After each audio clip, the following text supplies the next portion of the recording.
We are I'm in toast. it, friends. This is the arc that sparks the fire. What did you say? I said sometimes, Justin. That was pretty. I hadn't seen that. Oh, yet. I That was loved pretty it too. Oh, I'm just Well- laughing because we're all different people right now. Oh yeah. Oh, Oh, yeah, oh, yeah. I'm sorry. I'm a pirate. Oh, there we go. No, no. There we go. Damn it. Hey, I was gonna start playing Phil for the rest of the episode. Hey, man. You should. Anyway, we are in it, friends. This is the arc that sparks the fire, that brings the light to the galaxy, from the informational yet mystical episode that sends a messenger to the brutally majestic spectacle that asks, "Who are you?" We are thrust into the action like an X-wing locking S-foils in attack position. My name is Josh. I'm your host, and I'm joined by my great friends and returning guests, Phil, Justin, and Steve. Welcome, everyone, to the rebellion. Damn, I'm good at that. I'm so fucking good at that. It took me a minute to realize what you were doing. I was like, oh, right, he's doing his whole intro thing, his whole summary shtick. I did it right there. I wanted to do it then because, dude, there's so much to talk about with this arc, and I wanted to just get that out of the way, get all the introductions out of the way. It is so good, but I mean, we can't like just glaze past this whole thing because we have two people here that haven't been here. We're four nerds in a room, so I mean, Yeah, we're gonna talk about some stuff. yeah. nerds Just- unite! Justin, my dude, Hi. how are you? Well, I'm sorry I've been so intermittently not here. Dude. But I did warn you, man. It's gonna be a rough couple months. Yeah, no, it's cool. Phil and I came to the conclusion that you were not here for the first episode. You gave us your segments, but still didn't show face on the second episode. You're here on this episode, and next week it's just you. Cool? I'm cool with that. Yeah, no, I'll just show. you get to fly solo. So it's great to have you back, though, dude, for sure. And you're doing real life hero things over there, so no one's mad at you for not being here to talk about Star Wars. Well, I'd rather talk about Star Wars than take care of the public. That is fair. That's very fair. Speaking of taking care of the public, Steve Sinecera, 9 3/4. It's good to have you back, sir. How are you? I'm sorry. Where did I start taking care of the public? Mm. I despise the public. I'm all for the Empire in this one. Let's just lock everybody up and take away all freedoms and just gut planets. I'm sorry. I'm just quoting what's going on in the actual political machinations right now. Let's just fire all the environmental employees and just gut our natural resources and nature marvels. On that note, have you seen Yellowstone National Park's TikTok page lately? No. If you're on, I know a lot of people aren't on TikTok, but if you're on TikTok, go look at Yellowstone National Park's TikTok page. It is a thirst trap to behold, my friends. It's Explain. dude. Are we talking like sexy park rangers, or are we just talking about like nature Kinda. looking beautiful? So the first Okay. video, like I saw a thing that was like, go check it out. And so I went and checked it out. And the first video that's not pinned, like their latest, most recent upload, is just some real hot guy going, "Is it wet?" And then it starts singing "My neck, my back." And it just shows a waterfall at Yellowstone National Park, but it sings the whole song. Like it no holds barred. Like it's it's really good. And then you Look. keep going, and it's just a literal thirst trap on Yellowstone National. No matter what happens in our political climate or social climate, sex will always sell. Absolutely. And that's Yeah. what I'm like, dude, these guys are brilliant because everyone is talking about it. Everyone is following their page, and then they're going to hit them with some truth bombs here in a little bit, and it's going to be fantastic. And soon it won't be wet because they'll probably, shut that waterfall. Well, they'll probably cut that waterfall off to, I don't even know what the plans would be. I just know that my friend works for the EPA and he's part of the layoffs. But he's been brought back and then fired again and then brought back because they just don't know what the frack they're doing, and it's really it's really mind-boggling to think like, oh, this is a good idea. Yeah, there's So, there's a lot of similarities between Andor season 2 and like Political climate currently. yeah, and wait, like but Star Wars is never political. What are you talking about? that's It never true. has been, and it never will be. According to the comment section of every video that I've Oh, ever I seen. know, dude, it's so funny. We brought this up in episode 1, and like we try really hard to keep politics out of the podcast. There are times though, especially in this season, where it's kind of hard to ignore. So I think we'll get into that a little bit later on. I really tried hard with writing this show to not dive into that too much because again, we're a bunch of fanboys here talking about Star Wars. I don't want to get into any sort of crazy politics. I don't, you know. Well, Josh, now that you've said that, I wanted show to like Andor. It's hard to not do that. Well, sure, It's but I wanted to congratulate you because I listened to your first episode, and I want to double down on what you said, that the entirety of the Star Wars, not the entirety, but a lot of the Star Wars community. Before I even saw these episodes, I saw sexual assault has no place in Star Wars. Like, what are you doing writing this bullshit? And I'm like, okay, A, come on, guys, it's been out for a day. Cool it with the spoilers. B, these things, of course, they don't belong in Star Wars. They don't belong in any movies or media or anywhere. But they exist.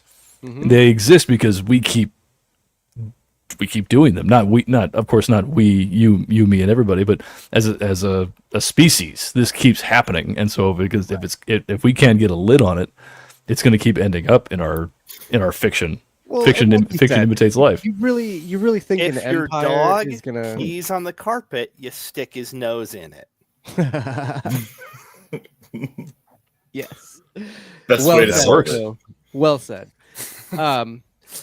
Let's before we get too far into anything else. But sorry, I wanted to congratulate you on sticking with that because Yeah.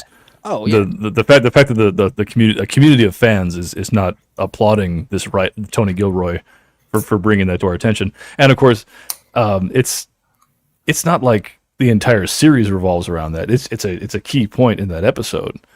I'll take a little tangent over here to, I think it was a movie that came out a few years ago, The Last Duel. It was a Ridley Scott film about Ridley Scott. The central conceit. Exactly. And it didn't do well at the box office, and Ridley Scott went on this tirade saying like, oh, well, these damn kids only want to watch things on their phones and not go to the cinema. I was like, Tony passed away. Ridley, that's not the case. We just don't want to go into a movie theater and watch something about that for 2 hours. Yes, it is a big issue that we need to get ahead of, but at the same time, but It's it's not uncomfortable. exactly it's not exhausting. exactly a Yeah. box office draw. Right. Yeah, it's not gonna bring in the fans of sexual assault. I mean, Is that the crowd you're gonna drag in? And no one wants to be that uncomfortable. Now, whereas in Andor kind of comes like it comes at you from the side and like, oh shit, like they're tackling this issue that is prominent, and now I'm a part of it. Whereas something that's the synopsis of like, this is a sexual assault that happened in medieval times and a bunch of dudes are going to kill each other over. It's like, that sounds like fun. I'm in. I'll be there. No, I'm sorry, Yeah, Ridley. I'm out. I'm probably not going to be there. If it happened in the movie, like there was the Gentleman a few years ago, like they snuck a scene like that in there, and the guy was dealt with accordingly. And that's some male fantasy stuff of like, yeah, if I see a woman about to be raped, I would like the permission to shoot that motherfucker in the head. That's Correct. great. This one, Andor, like he's about to do this terrible act, and he gets what is that? Not a melon baller. Was that a meat tenderizer? Something, a big old hammer face. to the side of the head. Yeah. That's and it was Bix that got to do it. That's It made you fantastic. cheer. It made you cheer because you're like, no, Mhm. fuck this guy, like he sucks, and he deserves all of it. And there was, they did some more stuff in this arc too, some more like uncomfortable scenes that we'll get into. Oh, yeah. Indeed. That I feel like people really got all up in their heads about the first arc with the SA, but I didn't hear a lot going on about this episode. Not a lot of people complaining about this one. So anyway, Well, a lot of people like to complain first, and then get yeah, and then actually watch the show later. I imagine most of the people that complained about it hadn't even watched it yet. They're like, "Oh, there's a sexual assault, theme in this first episode of Andor. Let's get on the internet and bitch about start it." raving about it. yeah, Mhm. exactly. Ugh. Anyway, We're the worst. it's great to have you guys all back. Phil, obviously, good to see you as always. The anchor this season. It has been wonderful going through Andor with you. And it's, like I said, it's great to have Justin and Steve back on the show. If you're new here, make sure to follow us on Facebook. And where else am I on? Oh, man, just do Facebook or YouTube. Search Twist My Arm Podcast. Give us a subscribe over there. We're also on TikTok, but, whatever. So we have a lot to talk about. So let's take our annual trip. I'm looking for a drink. Where are you going, Master? For a drink? Do you have spiced tea?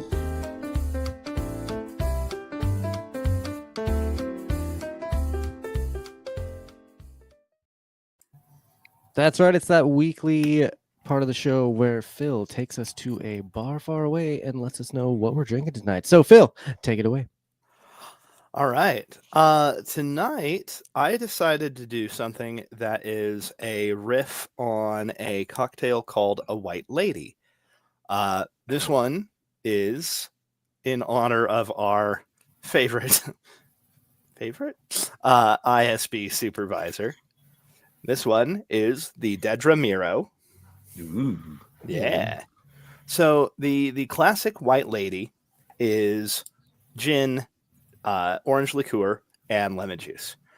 Sometimes with egg white added to kind of give it that foamy and a creamy texture. I took basically that same basis and added vanilla liqueur. So it's not that far off of the core recipe, but so this is 2 ounces of Beefeater gin, an ounce of Cointreau instead of just a plain triple sec. 2 ounces of gin, half ounce of Cointreau, half ounce of fresh squeezed lemon juice, and an ounce of vanilla liqueur from a sadly now defunct distillery here in Colorado Springs. Which distillery was it? It was Lee Spirits. Oh, Yeah. I know they closed down. Yeah. Like a year ago. I think my cousin used to go there all the time. But then I did top it off with an egg white that's actually from one of the ducks that lives in my backyard. Oh, Aw. Yeah. Awesome. Yeah. I mean they're cheaper. They're cheaper than the supermarket right now. So And they're bigger. So it is very rich. It's very creamy. It's kind of almost a creamsicle kind of flavor to it, with that combination of the orange liqueur and the vanilla. And it's pale and tragic, much like Dedra Miro. So Oh my god, dude. yeah. indeed. And as always, drink responsibly. Ooh, As you no drink mocktail it, this does week? it get? No mocktail this week. Because we're going hard, right? Because This is a this arc serious makes you show wanna for drink. serious people, and we're not doing cocktails anymore. Damn it. Because these 3 episodes make you really want to drink. This is a whiskey straight kind of podcast today. I actually have a name already planned for next week's cocktail. Nice. We'll see how it happens. Nice. But this one also partially just inspired by the appearance of some of the cocktails that are on the bar at the hotel as Cassian is. Oh, right. Okay.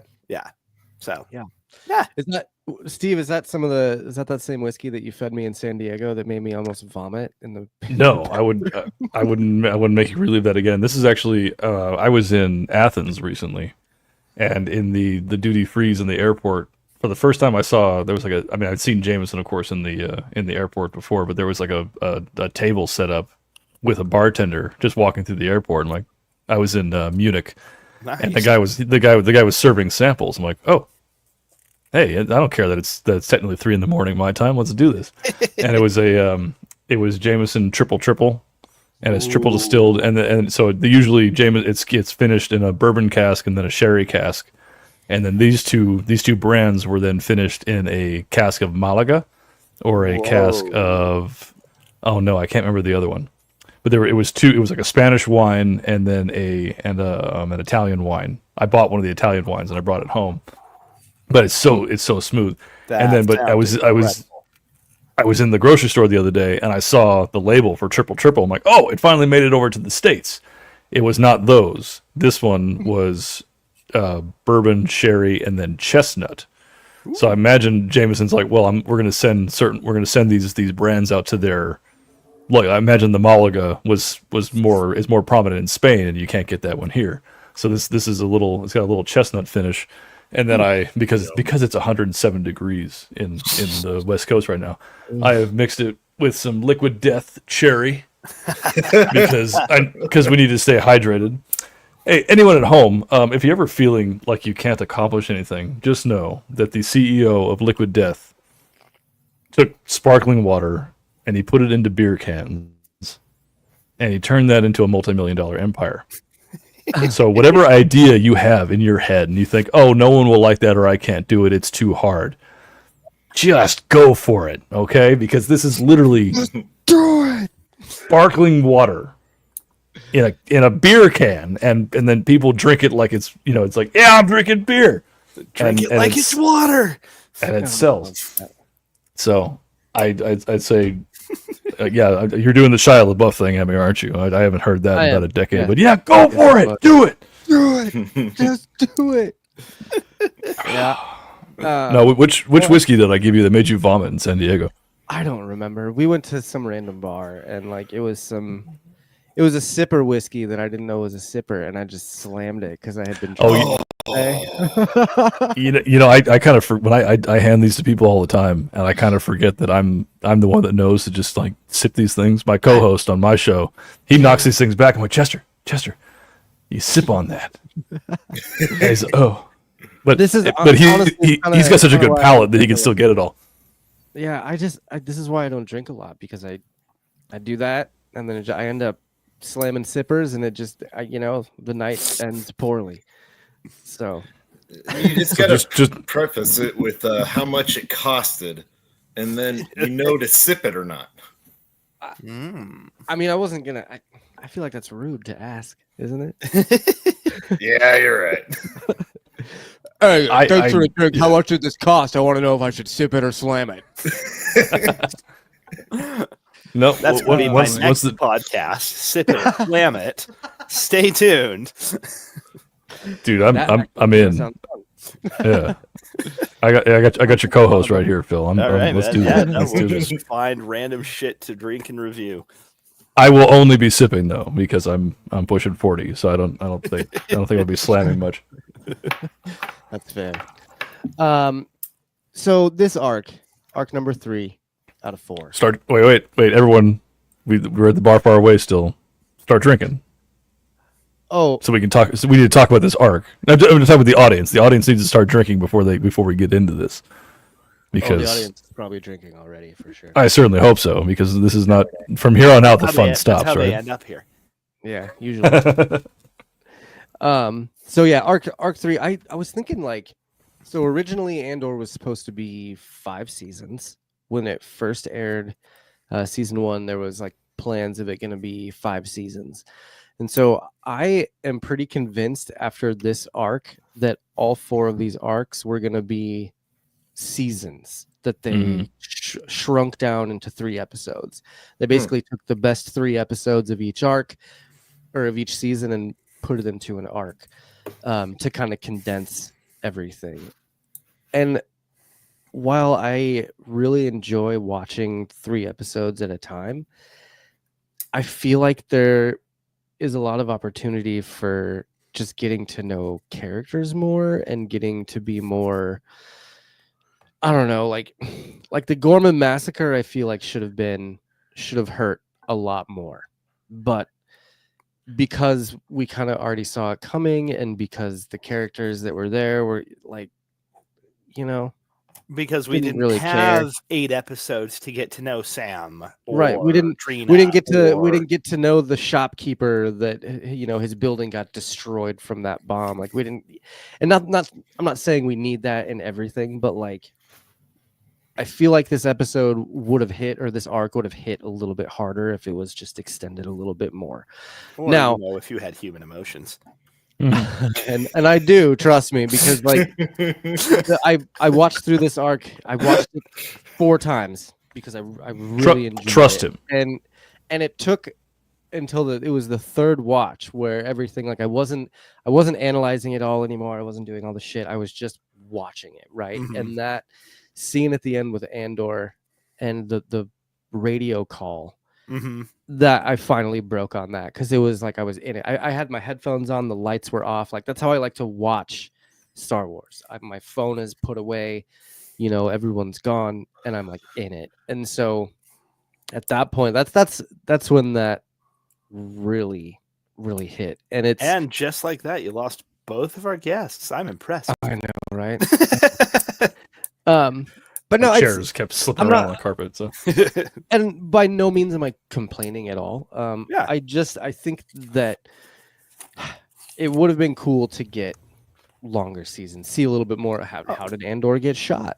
Why is he in such pain? Like we're just kind of showing up in the middle of a season, or like the last 3 episodes of a season. I feel yeah. Or we could have had 3. We could have had 4 or 5 movies, or 3 movies. This could have been the Andor trilogy. Yeah. Oh, on that note, did you see the? Oh, I'm sorry, that's a Marvel thing. My bad. Dude. I have not been paying any attention. Stuff. Well, since I brought it up, Vision Quest is going to be the last Marvel TV series. They're getting away from Disney Plus series, and it's going to be the last series that's connected to the movies, which is wonderful because now you don't have to do as much homework. Anyway, it would have been cool. Where that goes. Yeah. Wait, is it a quest that Vision's doing, or is it a Vision? Is it the quest trying to find Vision, to find White Vision? Because at the end of has he got to be white? I don't know, dude. I don't write it.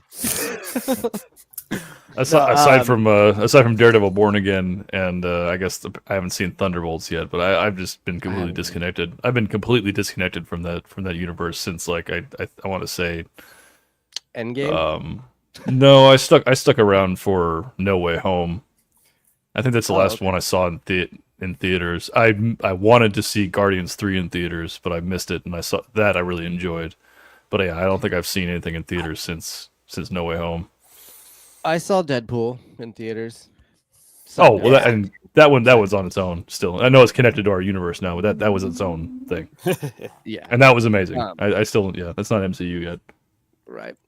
So anyway, I like I said, I wasn't complaining by any means. I feel like there could have been a lot more with this series that would have been, it would have been fun to see. So. I think you're right. I think there could have been way more, but there's some practical limitations within. Oh, I mean, like obviously. the time frame, they did not want to commit to 5 seasons of Andor. Well, and then we also had, things like COVID, where they were filming the first season during, and then a lot of the pandemic stuff, the strike, everything.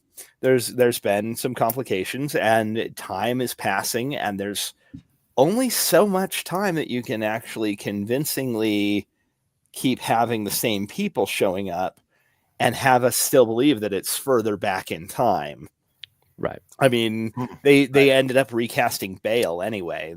I was going to ask about that if you guys knew why Jimmy Smits wasn't around. Is it getting old? He was conflict, largely unavailable, but yeah, I was still mad about it.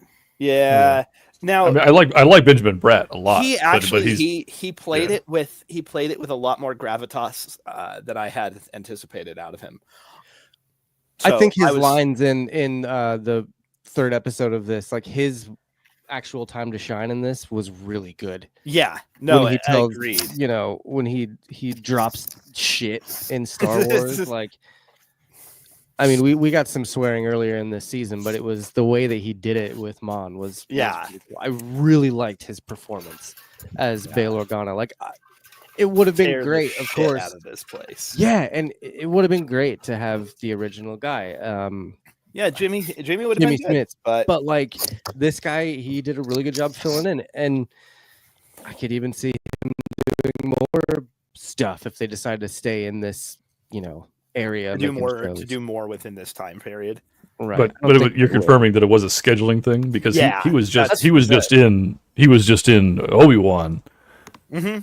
And then, of course, after I finished this arc, I jumped ahead a little bit. I cheated. I watched Rogue One as soon as that episode was over. Actually, I watched that episode of Rebels right after that. Yeah, there you go. And then I watched Rogue One because I was just kind of hooked. I'm like, oh, that's right, Jimmy Smits was in that too. And then they recast him. So it's like so it was a scheduling thing, not like you're too old, Jimmy. Let's get somebody who's only 5 years younger than you. Right. A combination of factors, but largely just his availability. Yep. He has so little to do. I feel like they could have worked around it. I mean, thank you. I was thinking that same thing the whole time. Phil brought up a really good point that he is older now, and it would be hard to convince, to again convincingly play that he is still the same but younger version of his character. He's a decade older than he was in Rogue One. De-aging software. But he was just in Obi-Wan, and Obi-Wan takes place before this. Yeah. So it's like come on, we can bend a little belief. Alderaan, you age faster because it's further away from Coruscant. I think I've that happened to Obi-Wan. Hey man, exactly. Time is relative in space. That's Bo-Katan keeps staying young because she's her Mandalorian blood. Like they live a little longer because they're. It's what I think I mentioned on your show before that it's like one of the missteps of like the prequel series to the original was that they played with linear time and they set us in that whole like it's only been 30 years because the kids are born at the end of it, like Luke and Leia are born at the end of it. Like only 15 years can pass since like Revenge of the Sith. Then you're locked in. But why can't on Tatooine, like Tatooine has like because it's got its own suns, like the Empire has been actually reigning for about 100 years, but on Tatooine it's only been 15. No, let's not. No. They all of their time moves at the same speed. Okay, don't try and get all Star Trek in this. This is Star Wars. This isn't Trek, bro. Well, Trek doesn't do that. They all Trek all has the same timeline. I'm saying that like it's one of those things that I think they locked themselves in too hard, which is why like, when you look at it from a Mandalorian perspective, the armorer says like it really wasn't much. The Empire was only around for 30 years, whereas we Mandalorians reigned for a millennia. So it was one of those hindsight things that we got to deal with. But then now here we are with Andor. We're locked into these 5 years. Yeah, Think about this though. The Empire reigned only for 30 years, but look at the reign of terror they put out there. In the 30-year span, the amount of people that they just decimated, it's going to be remembered forever. Like that little blip in time will go down in Star Wars history. Like they could fast forward 600 years into the future, and Jedi in that time period are going to be like, okay, well, we all learned from the Empire, right? Mm-hmm. Well, it comes back again. Palpatine's famous motto: "Move fast and break things." I thought you were going to say somehow I came back. Somehow I got reelected emperor. One of the best things about this arc is we're on Yavin. The rebels are on Yavin. So what a great follow up from the first arc when Andor flies away. It's like, oh hey, we were on Yavin the whole time. Neat. Those structures. Now it's like a full blown base, like a camp there, and there's a ton of people. You start this whole arc off with new recruits coming in, and like this is a rebellion now. We are in a freaking rebellion, and I get so jacked. Like every time I see it, and I see Yavin and all the people there, and I just get jacked, man. I love it. Now, so there's a counterpoint to your earlier thing of like we could have benefited from other episodes. Whereas, and if there was an episode filled in, there would have been like, oh, we need a new base because we can't use Dantooine anymore because isn't that where Saw Gerrera was? Then there's a whole thing of like, well, hey, I was crashing on this planet that we used to use, and there's some structures. They just skipped that. We can assume that because Andor was there for a couple days, he's like, oh, hey, this place is off the beaten track. I think Like, Saw we was can- on learned- Dakar, not Dantooine. Yeah, he was. Where- on yeah, the, sorry. He was on that like Wherever they were, like he was somewhere, which we use I- again in Last Jedi. I think Yavin was actually used already as like a point of contact. Like it was already there and established as like Luthen's kind of hangout spot. Okay, so it's a scene where Luthen says like, "Oh, let's go use this as a base." Like whatever scene they cut out, it's not necessary because we saw that we were it's in the current zeitgeist. Like, oh, we're aware of it because we just had a whole thing there. Boom, done. Right. Like Luthen has basically orchestrated this whole thing. He's the one that him and Clea, is that her name, Clea? Yeah, Clea. They're the ones that have basically created the rebellion. starting And- to take its toll. Yes, but I mean, His wig fell as you saw at the end of this arc, like he's not making it out next week. He will die. I don't think Clea makes it out either. I think they go out in a blaze of glory. But he was saying at the end when he's talking to Mon, he's like, we knew what we were signing up for. We're not making it out of here. I'm not going to Yavin. And this kind of actually brings up a really fun exercise that I wanted to do. Because Luthen is like the chaotic good, right? Okay, I see what you're doing. Yeah. So there's a chart out there. I didn't actually download it or anything, but you can go through. You got, what is it? If you're listening to this podcast and you don't know this chart, shame on you. Yeah. Shame on you. I just kind of wanted to go through it really quick and Go see ahead. I'm just saying. I want to get that point clear. if you guys are on the same page as I am. Luthen is chaotic good. I would say Andor is neutral. Like I'll give him chaotic neutral. Neutral good, maybe chaotic neutral. I think the one that I really, really liked was Cyril. And how he is like lawful neutral. Oh. Yeah. Because Okay. especially by the end of this, I think he was about to turn. I was I disappointed think he was too. greatly in I that feel like moment, if though. dude wouldn't have killed him, he would have turned. He would have because he got so scorned and just so fucked over in this. He was ready to take it out on the Empire. You know, he was trying to take it out on Andor, but I thought he was going to see the sniper and then jump in front of the blast. Oh. That was what I was seeing, was that he was Just going to throw himself into the blast to save Dedra. Self-sacrifice. No. Sorry, the sniper was going to take out the Imperial in order to make it seem like that the Gormans did it. So then the Imperial start opening fire. Yeah. He was going to jump in front of it in order to make so they wouldn't. But then of course they're under orders, so they would have opened fire anyway, and so it would have been ruined. But that would have been his final moment of I know what he saw the plan. He knew what Dedra was going to do. He knew what Scarface was going to do, and so he sees this Kaido. I'm so glad you called him Scarface. Oh yeah, Captain Kaido. that TIE fighter flies overhead and everybody looks up at it, and everyone cowers, everyone ducks, but he looks up at it, and that's when he should have seen the sniper, and then it would have been like Three Musketeers where he's D'Artagnan sees the sharpshooter that's about to take out the king, and then he knows oh shit, I know what they're gonna do, and he throws himself in front of the blast, and that would have been a much better end. I don't think he and Andor should have had their fight. That it was visceral and it was emotional, but they should have. Nah, I'm not here for it. You know, I like kind of the Jean Valjean and Javert confrontation moment they get, just with the whole all of the French influence that we have on Gorman anyway. When you put it like that. Yeah. I mean, I actually really liked the fight between Andor And physically, yes, it was great, Cyril. but And that's not how Cyril should have died. No, the way Cyril went out like a bitch. No, it was perfect.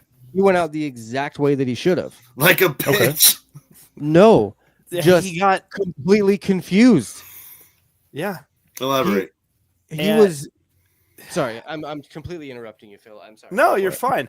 It's just that he gets killed by the one guy on Gorman, the one guy in Palmo at least, who was pledging and striving for peace.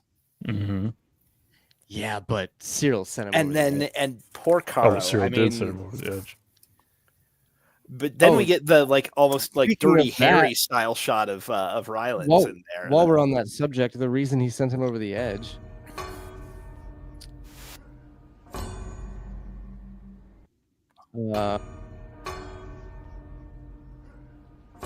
Anyway, so I'm Several instead chimes, of- but okay. Yeah, instead of waiting till the end of the episode and doing all the one-chimers, I'm bringing them up as we discuss them. So Fair. that is bringing up Steve's one-chimer, which comes in at episode 8 at the 9-minute and 31-second mark. Mention no harm. How do you say that? How do you speak the words? You've destroyed us. I was here to trap outside.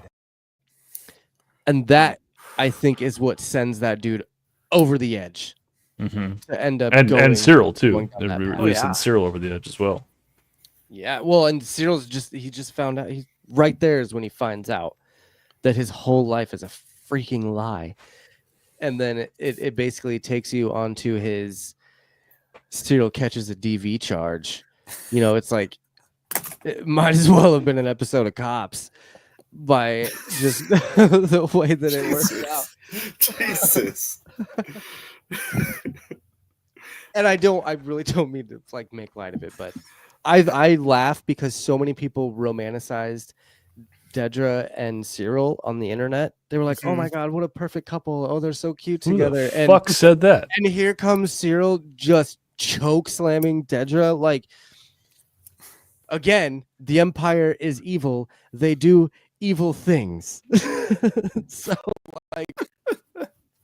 that's I- what but happened. that's why he's what do you call him? Lawful.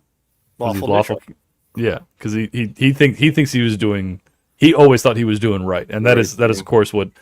That's there are evil villains like Palpatine who knows what he is, but there are villains that think they're doing the right thing. Now, and that's what Cyril was. Would you put Dedra in lawful evil or neutral evil? Neutral. Neutral? Yeah. I didn't really get a feel for her that she was out to gain something or prove a law or prove righteousness. She was just there doing her job. Yeah. I think she's more. I'd call her neutral evil because she works for the Empire. She wants glory. She wants to come home as a hero. She doesn't really care. She's neutral and I said neutral evil.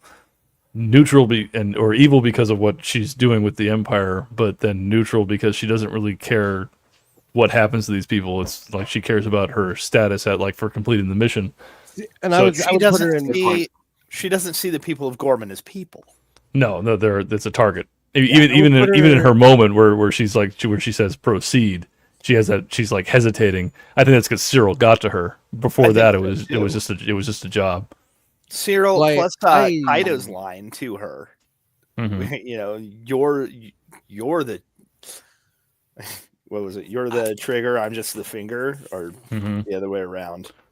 I think she was having second thoughts because I don't think she actually expected them to go through with it.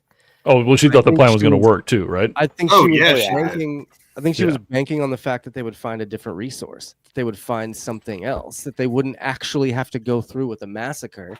And so when she had to say proceed, and I think that's why she's so. Obviously, she loses Cyril, but she was raised by the Empire. And so this is why I put her in neutral evil, is because she was raised by the Empire. She doesn't know any better than what the Empire has told her. Now, what also puts puts her in that neutral evil for me is she actually has feelings at the end of this. Oh yeah. Like, you see that she actually has like some sort of soul, and I think a lot of it had everything just hit her at once. You know, Easily. not only did she just pull the trigger on an entire like race of people, but she lost the only person in her life That she that has actually like shown cared her about. that cared about her, Yeah. because no one in the Empire is giving a shit about her, just what she can do for them. And Cyril actually like cared, and so like, yeah, I put her in that neutral evil, but I also feel kind of bad for her because of the fact that she was raised by the Empire and she didn't know any better, and then she loses that one person because she was following orders. I don't know. I don't think she really expected them to have to go through with it. That's kind of one of my biggest things about that, because she was all on board, you know, like, yeah, we'll keep doing this. We'll keep stringing Cyril along. It'll be fine because you're gonna find an alternative. It'll be cool. I'm gonna go with that and slightly against and say that she did know deep down that eventually that would have been the case, but There I was think there was of gonna course, be she had to hope, Yeah, she was hoping real hard. but she was only hoping for the sake of like her own conscience. Like no, like this plan will work. Like it has to work. And then, but deep down, it's like no. I think she knew the whole time that this was the end game. Right. Speaking of this end game, Bill, you just said like the French Revolution undertones. I caught that, but oh yeah. I mean there's also so my wife is Armenian, and this this has parallels to the Armenian genocide. yeah, it would. Like they sound kind of French, their language, the Gorman language, but it's all there's also. I asked her like, do you hear Armenian in there? She's like, no, not really. They kind of look a little bit more Armenian than they do Then French. they look French, yeah. And the genocide was all about, if we kill these people, we get the richness of their land. Yeah. That like in our history, that's what that was. And so when I'm watching as soon as they talked about in the first episode, they're talking about the resource. Calcite, yeah. And they're talking about like, oh, we need to massacre them or get them off the planet. I'm like, oh shit, I know what this is going to be. And I think like someone, I don't know what Tony Gilroy's history is, but I wonder if he's I wonder if he's read about this or has that in his family, where because for a while like this Or is the he Armenian just a dedicated System of a Down fan? that too, but you have to explain that one to me in a minute. But the Armenian genocide has been hidden from the history books. Like people denied it just as much as they denied the Holocaust. Just so as much as the Empire's denying that they wiped out an entire race. Yeah. So I wonder what his history is and what his I am his thoughts pretty on the sure subject. that they based a lot of it off of that and World War II. Yeah. And the French Revolution. There's a lot of do you hear the people sing my the song God. thing. Fun fact about that. I don't know if you guys knew this already, but Gore, the language was created by these guys. Like they actually made an entire language, a whole new language, and it's based around French. Well, it has to be. You like Yeah. Have you tried hear that? have you tried learning Armenian? French and Spanish, I think it says. Yeah, well, because she calls her dad Seyor, father Seyor. Yeah, so I there's a Y instead of an N. Yeah, But yeah, there's no Rosetta Stone for Armenian.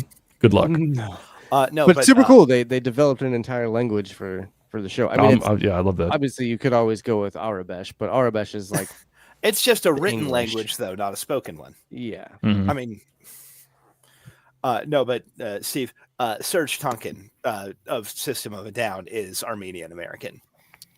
Singer. Yeah, Oh, the okay. singer from System of a Down. He And has a lot of was songs Turkish. about that. Armenian American. And he actually, like, a lot of the songs. Don't say that to his face, Justin. You'll get I like Surge. no. What the Also, Armenians now and just the Armenians and the Turks? That's cool. Yeah, they don't like each other. No. We just lost a fan in Surge Tankian, so thanks for Oh, sorry, Serge. My- He said he thought he was, not that he was. He's been but yeah, educated.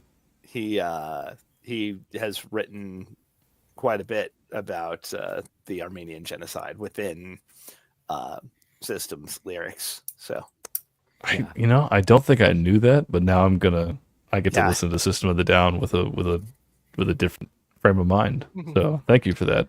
yeah, That's why we podcast, right? We all learn new things about the world.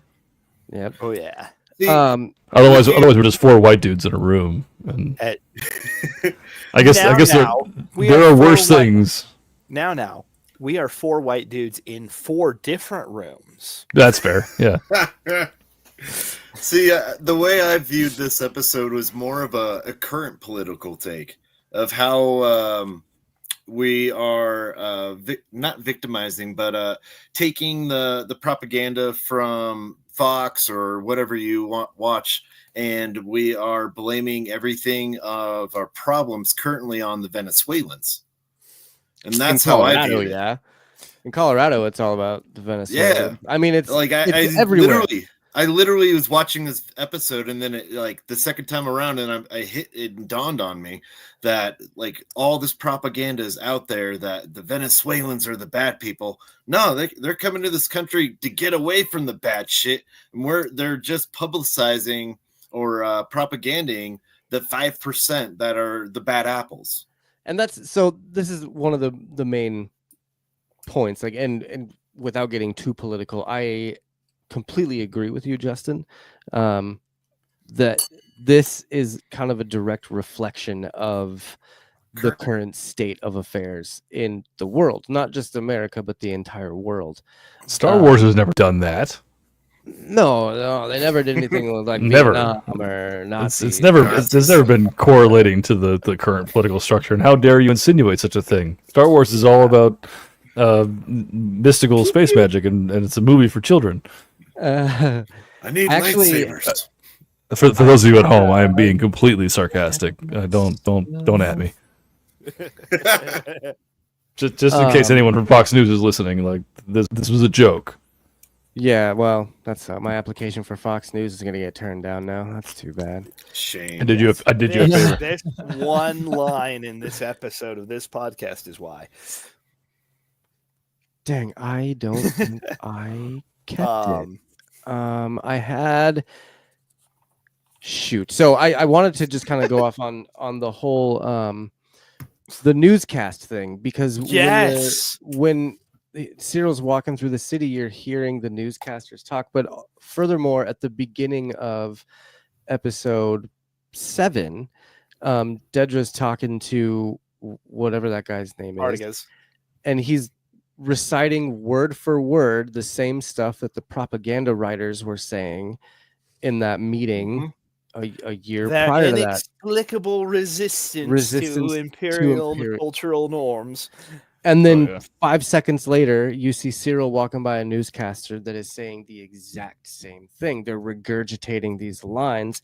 And then you flash over to Coruscant, where Cyril's mom is watching the news, and she is completely convinced that the Gorman people are against the Empire and that they are the bad people and blah, blah, blah.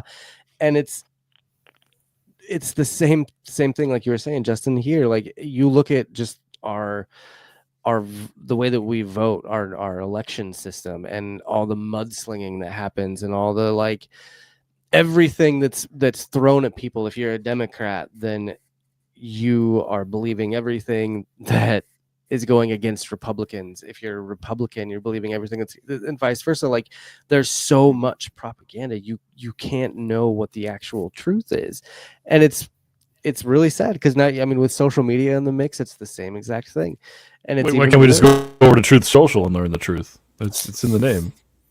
Yeah, That's all 100% true. Everything that's posted on that there's no lies in that ever. see everything on Once the again, I am being sarcastic. I can't have anyone believing that I'm being serious. I can't even let that take. I can't. Oh well, that's like the one reliable source left on the internet. What are you talking about? Yeah. But no, it's I saw an article on the Onion once that said Pan left to soak now predates all existing roommates. I'm like, that's a true article.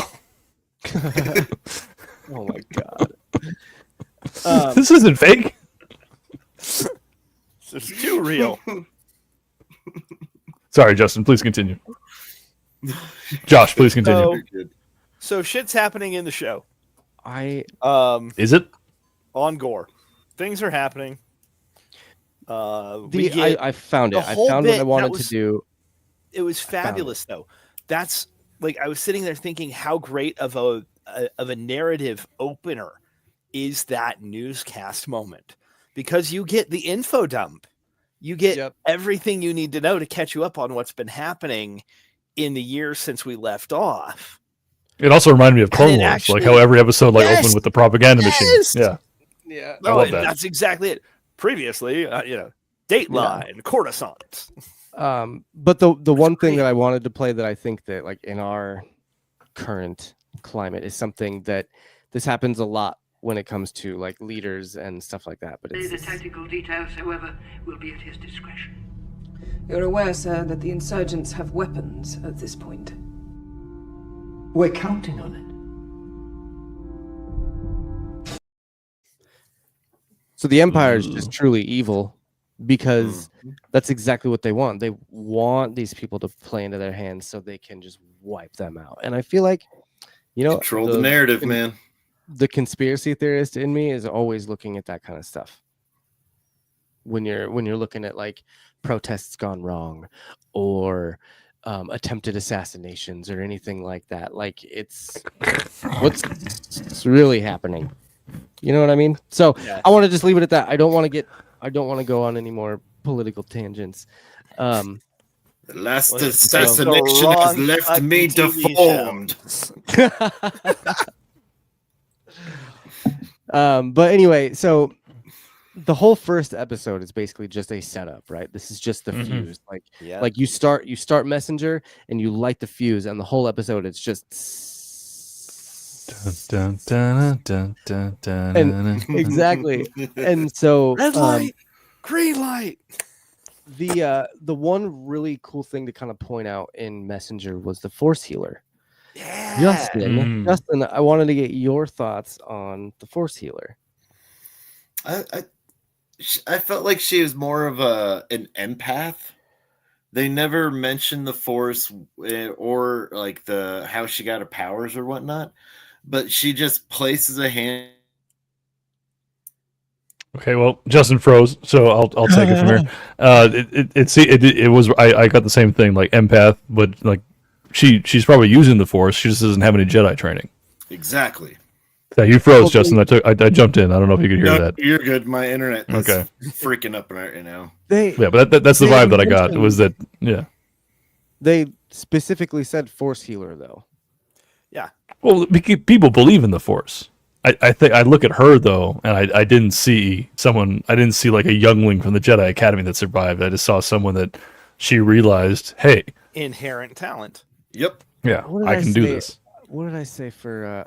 In my notes. These hands, these are heathen hands. The notes I had written. Oh, I didn't. I took it out, but it was. I just wrote in all caps. She's a witch.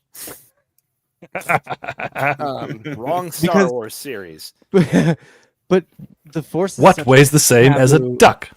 It's such a taboo thing now, though, to use the Force, to be a Force healer. Like, and I think it's showing. Andor is showing the hesitancy. Andor showing that is just kind of proving that the Force is very mystical at this point. Nobody really. Well, it's been forgotten. Yeah. Or propaganda, like into or downplayed because Marva. Actually, wait. I'm sorry. I'll take you one. I'll take you one further. Anyone who has these abilities would be in hiding because of the Jedi propaganda. True. So if she had those abilities, she's not gonna say anything about being associated to the Jedi. So if she was a youngling, she's definitely in hiding. I think we get the vibe that she wasn't one, but that's probably why she's at the rebel camp. Yeah. Excuse me. Yeah, that makes sense. She's, I don't know. I feel like she just. What was I gonna say? She like. I like that we get. Can't remember I what I like was that gonna we say get about the her like force implication. powers.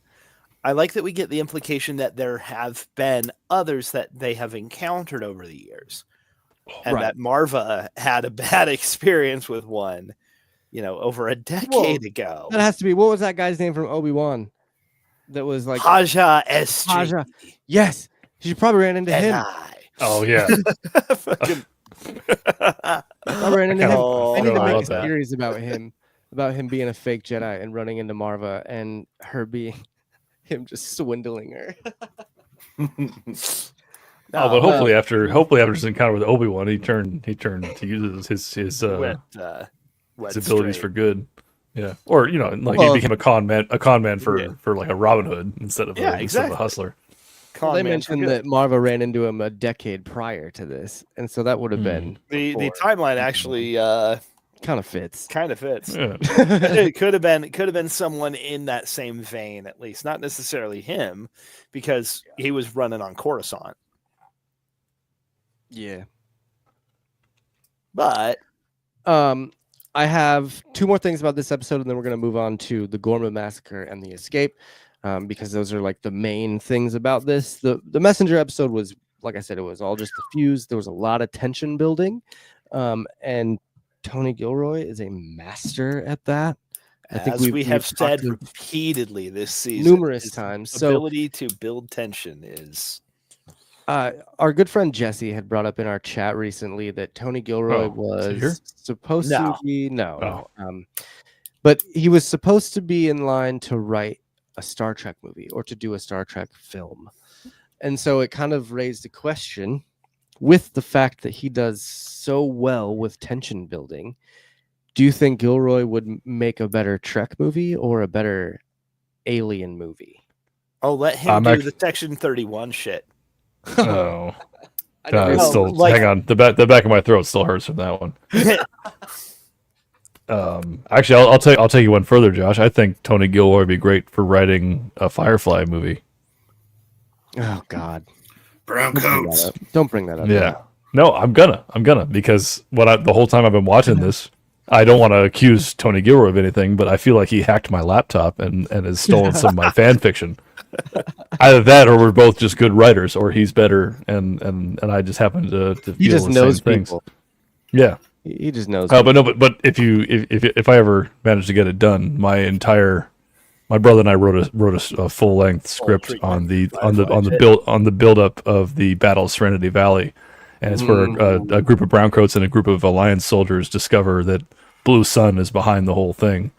And the massacre on Shadow was it's similar to this where they actually have the massacre, whereas the one we wrote it that it was all fake. Like they staged the whole massacre, and then but then the propaganda machine went out, and in parts of the verse it was the farmers killed all these Alliance policemen, and then in the inner core reverse that. And then in the inner core, the farmers killed all these Alliance policemen, and then in the outer rim, they broadcast that these poor farmers were gunned down, and so the war kicked off. And meanwhile, because the war started on Shadow, it kicked off there, and the terraforming got messed up, and so the whole planet's a black rock. They're just mining the shit out of it, and no one goes there because it's uninhabitable. So I'm watching this, and I'm like, Tony Gilroy, how did you hack my laptop? You probably did this long before I wrote this, and I'm not going to accuse you of anything. But he and I would be friends. Well, if nobody stole it before, they're definitely going to steal that idea now. It's never going to get made. No. But then again, if someone did steal it from me while listening to this podcast and they made it into a feature-length film and we got more Firefly, guess I'm not going to be too mad. No, there's good and bad. Yeah. So really though, I think I would rather see Gilroy make an Alien movie because I love me some Alien, and I think the tension of a movie like Alien, like you especially look at Aliens, the second one. Mm-hmm. Okay, 1 minute elevator pitch. Tony Gilroy Alien film. Go. I'm not doing that. Oh come on! What do you think he would like? What do you think he would make? don't have enough brain space right now. Okay. Game I'm looking over. at a sheet of notes. Let's see. The last thing that I wanted to bring up was Well, okay, so I'm sorry. I'll do it for you because there's a whole civilization on the planet that got nuked in Aliens, right?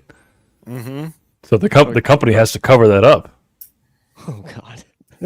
So there's a bunch of people that are dead, and so it's like, oh no, it wasn't aliens. It was a rogue squadron of Marines that went rogue and killed everybody, and now we need a new weapon in order to worry about these sorts of things. Or it was another trade faction that went in there and killed all these innocent, hardworking Weyland-Yutani families. So it'd be the propaganda machine on Earth that's raising funds, and meanwhile all those funds are being diverted into developing xenomorph technology. Boom, Tony Gilroy. I'll just take a 1% cut of that. Just take cash in the mail. There's a new one-chimer coming up, and it is in fact my one-chimer. It is right before everything kicks off, basically, and it's my favorite line of the entire show. Hey, I hope things work out for you. Rebellions are built on hope. Yeah, I've heard that before. He said the thing. He said the thing. He said the thing. This is what I wrote when you texted me today. This is what I wrote down first, and then I thought, okay, I'm gonna podcast with 3 other guys. Oh, I claimed this on Wednesday. I would. He did. Okay, yeah. So I had a feeling, and so I was like, all right, what's my second choice? I'm gonna do my second choice, and I like my second choice. So yeah. So I love that this is the origin of that. This is where Andor first heard that.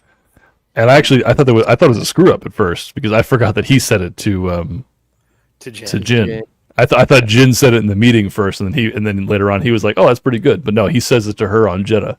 So she says, "This is a rebellion, isn't it? I rebel." That was. But later on in the second meeting, she says rebellions are built on hope because she heard it from Andor, from Cassian. Yeah. Yep. So I was ready to nitpick, but I was proven wrong. Dear Star Wars fans, you can sometimes be wrong, and it's okay to admit it. I.e., all your vitriol about the Acolyte, you were wrong. Shut up. Admit it. It's okay. Well, Steve is muted for the next 10 minutes. I do really appreciate that they brought this line back, though. No, you're back. I'm sorry. Hey, we had a great time talking about the Acolyte. Yeah, we did. And then I read Darth Plagueis, and now and now he's just gonna be insufferable for forever.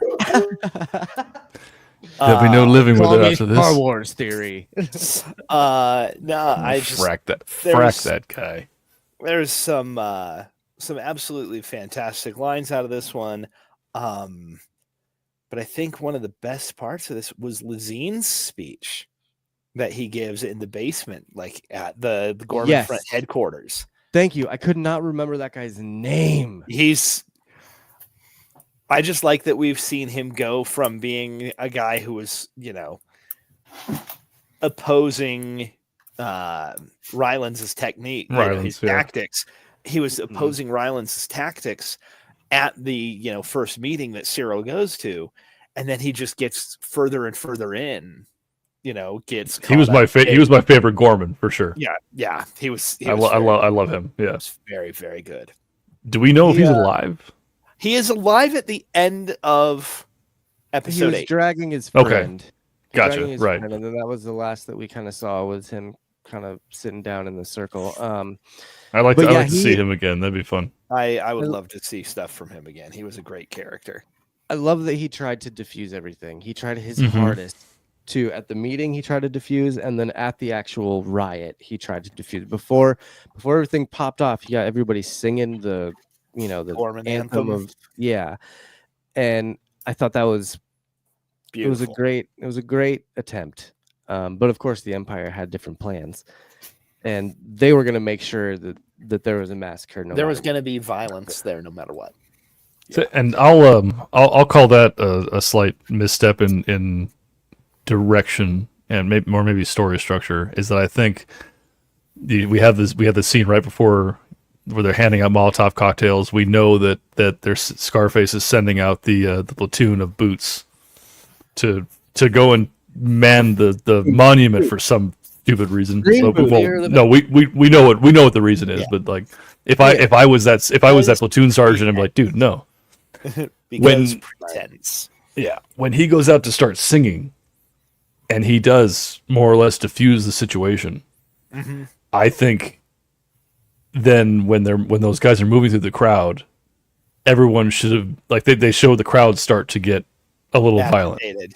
And that happened too soon. If you ask, like they should have just been singing, and then the platoon should have been a little bit confused, maybe even like jab them a little bit.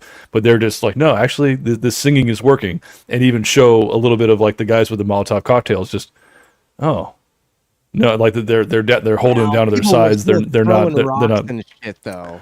But see, I'm calling that a misstep. Is that it should have been it should have been almost diffused, and that's like, well, hey, our plan's not working. They're not getting agitated enough. Calling the sniper. I know. It's not perfect. I will say, I would feel more inclined to agree with you on that if this hadn't very clearly been the whole time disparate groups of people from around Gorman.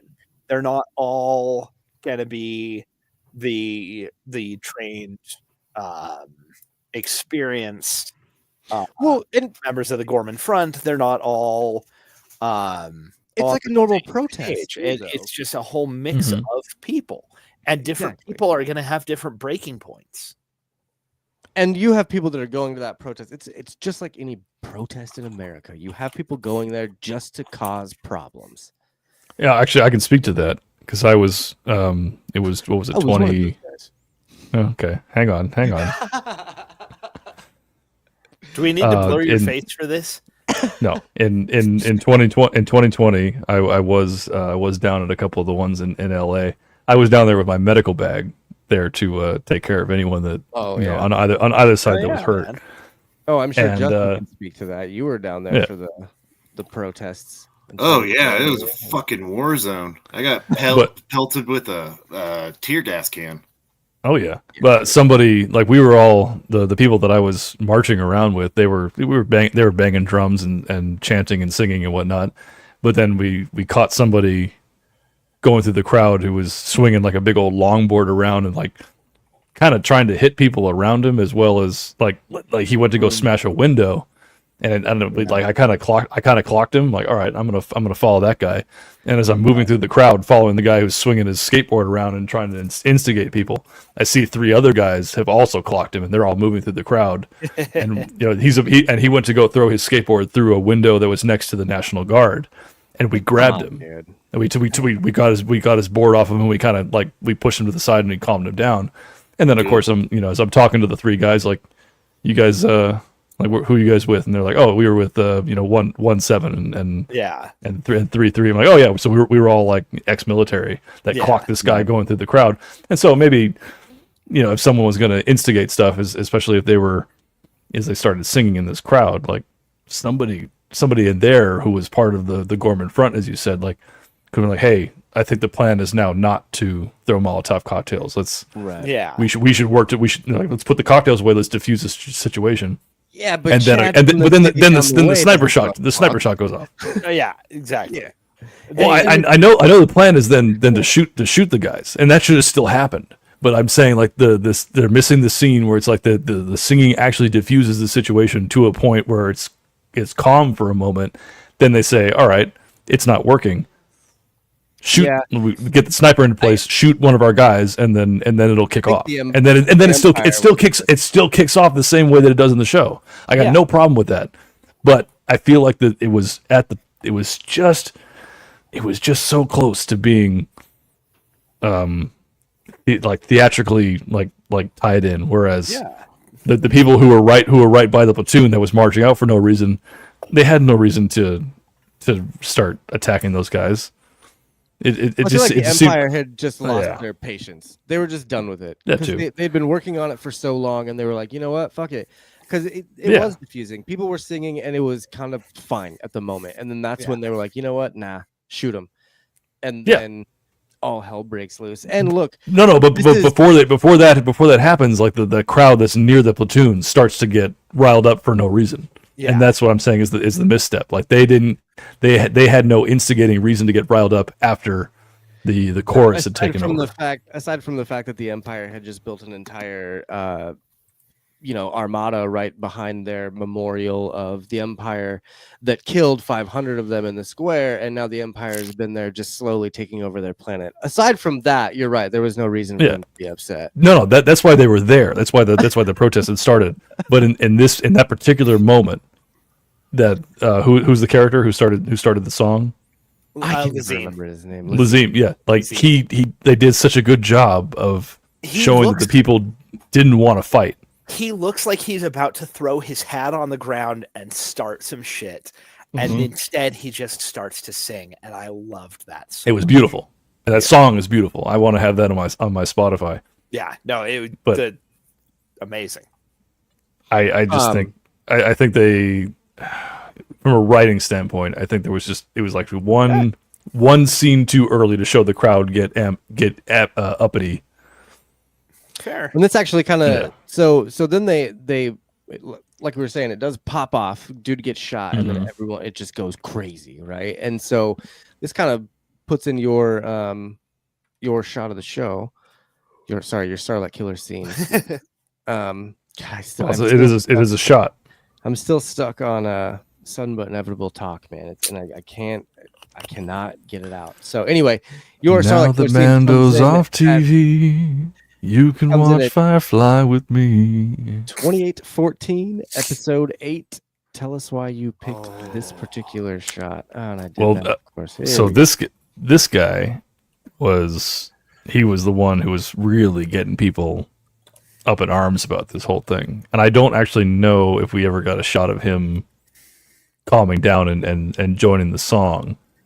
But that spoke to me of the fact that like he's probably one of the ones that really that came there. He had a loud voice. He really wanted to kick off the fight. But then when the fight gets kicked off, it shows. It's like the live with a man 40 years, speak on every subject, share every meal, and then on the day, like hold him over the volcano, and on that day we will truly meet the man. So this guy was kind of talking a big game, and then when the game started, he hid, and then when he eventually did step out to take a shot, but then he got capped. But this is instantly. Yeah, to me, Instantly. to me, this shows that the majority of the people here in this Corman protest, when the song starts, they show their true colors. Like, no, actually, we'd rather sing you away than kill all of you. We have weapons in order to defend ourselves in case you try to kill us. But this guy I don't think he ever stopped shouting angrily.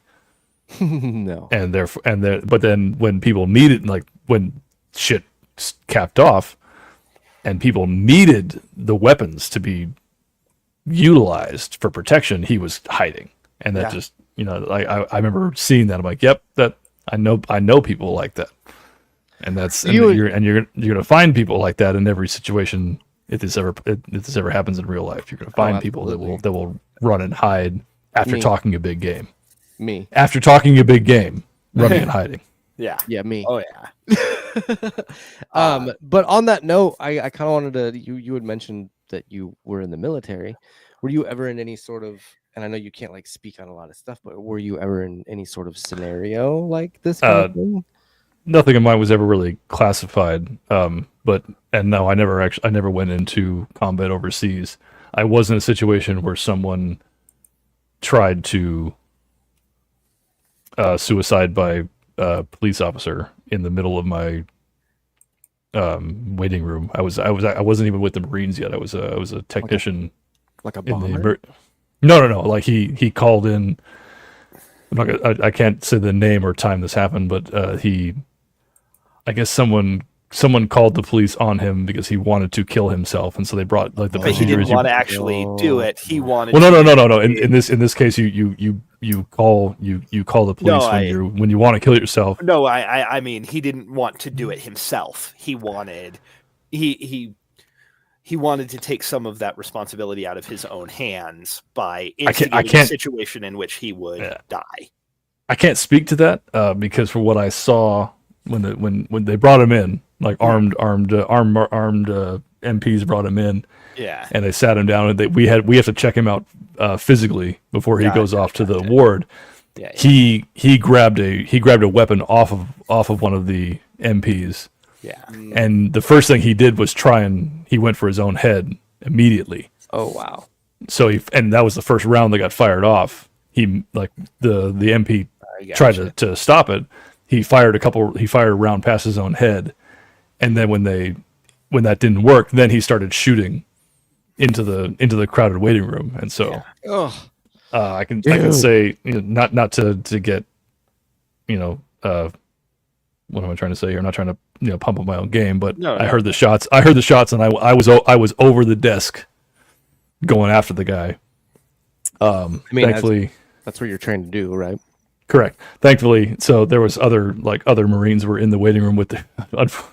It's funny as much as it is sad. One Marine went, he did what he was trained to do to go tackle the guy, but he left he was just there as a patient. He left his daughter sitting right there in the waiting room. So my lieutenant, she was maybe 5'0". She was over the desk before I was.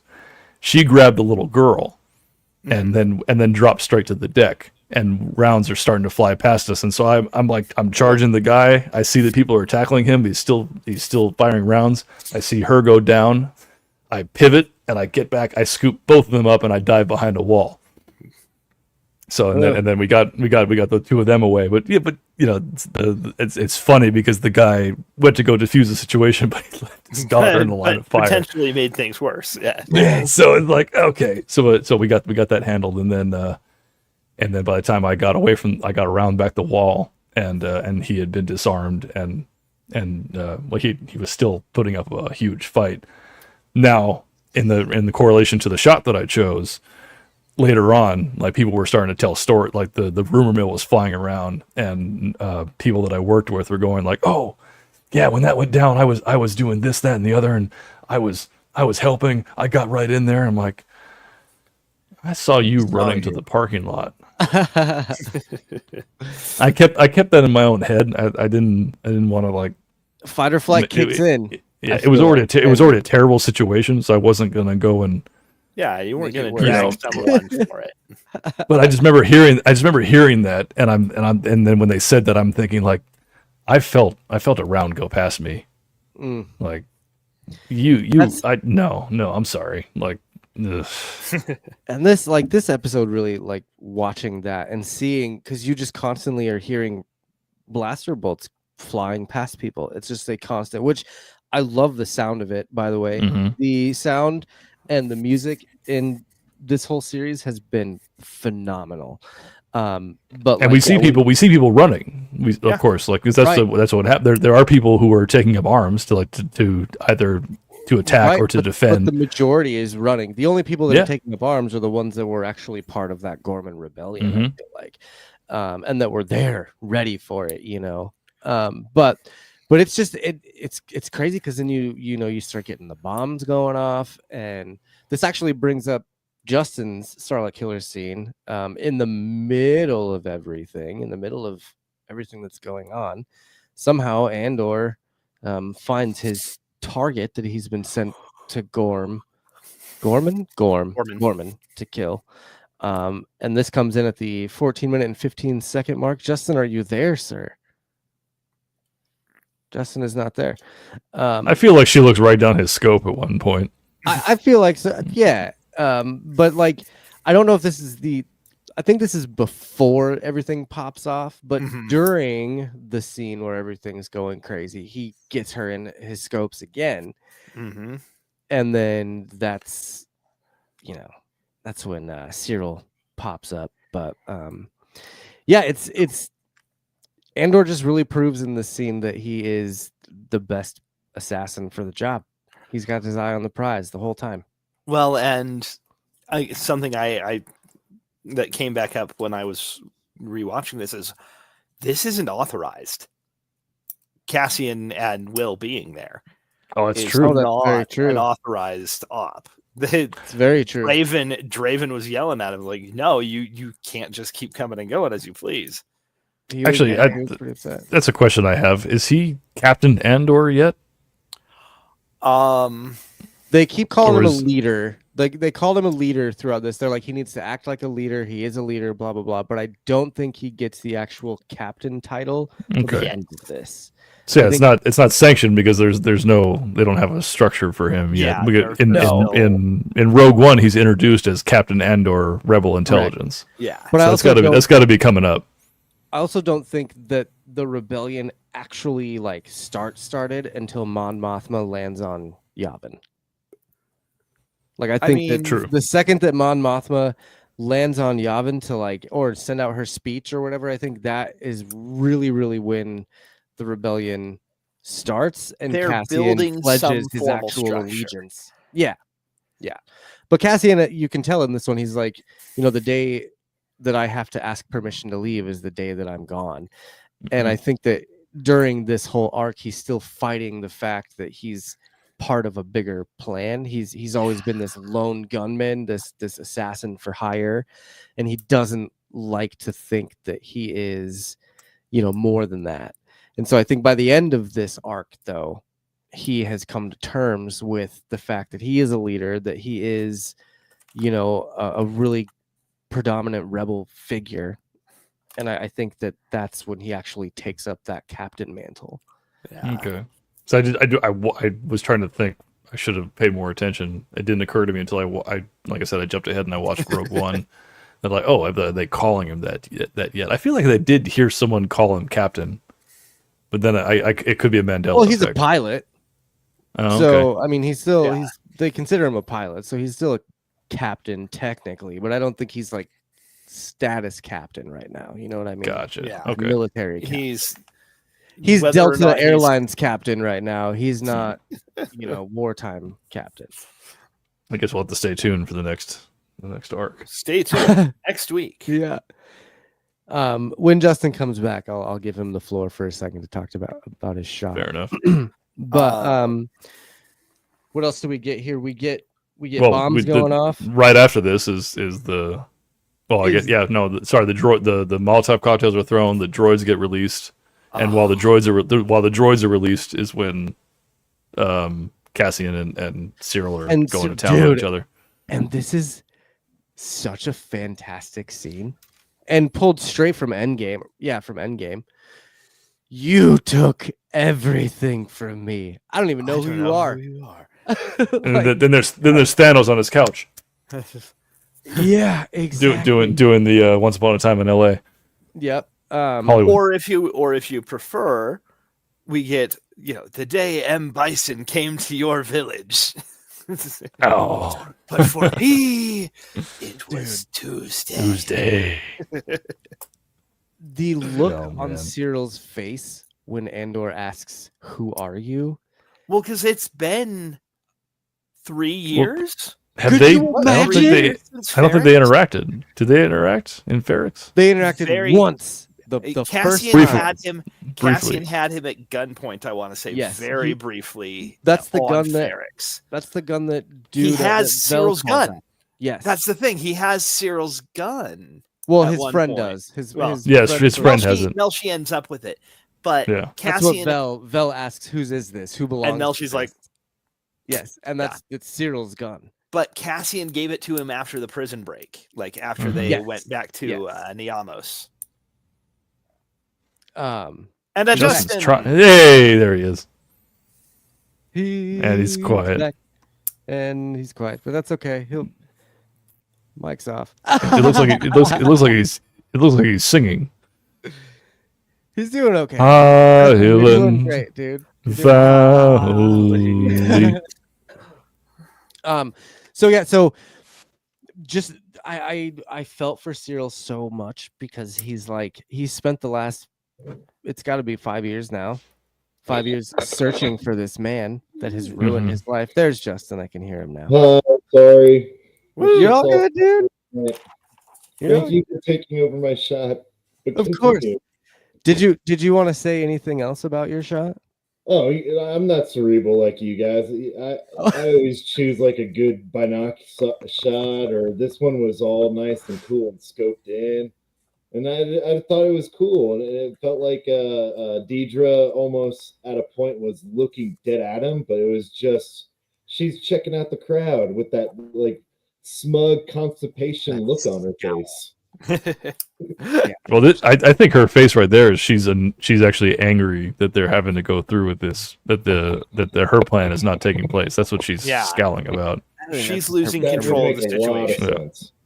Also, Justin, what are you talking about? You got a very strong forehead. Like you got some, you got a nice forehead there, buddy. You're very cerebral.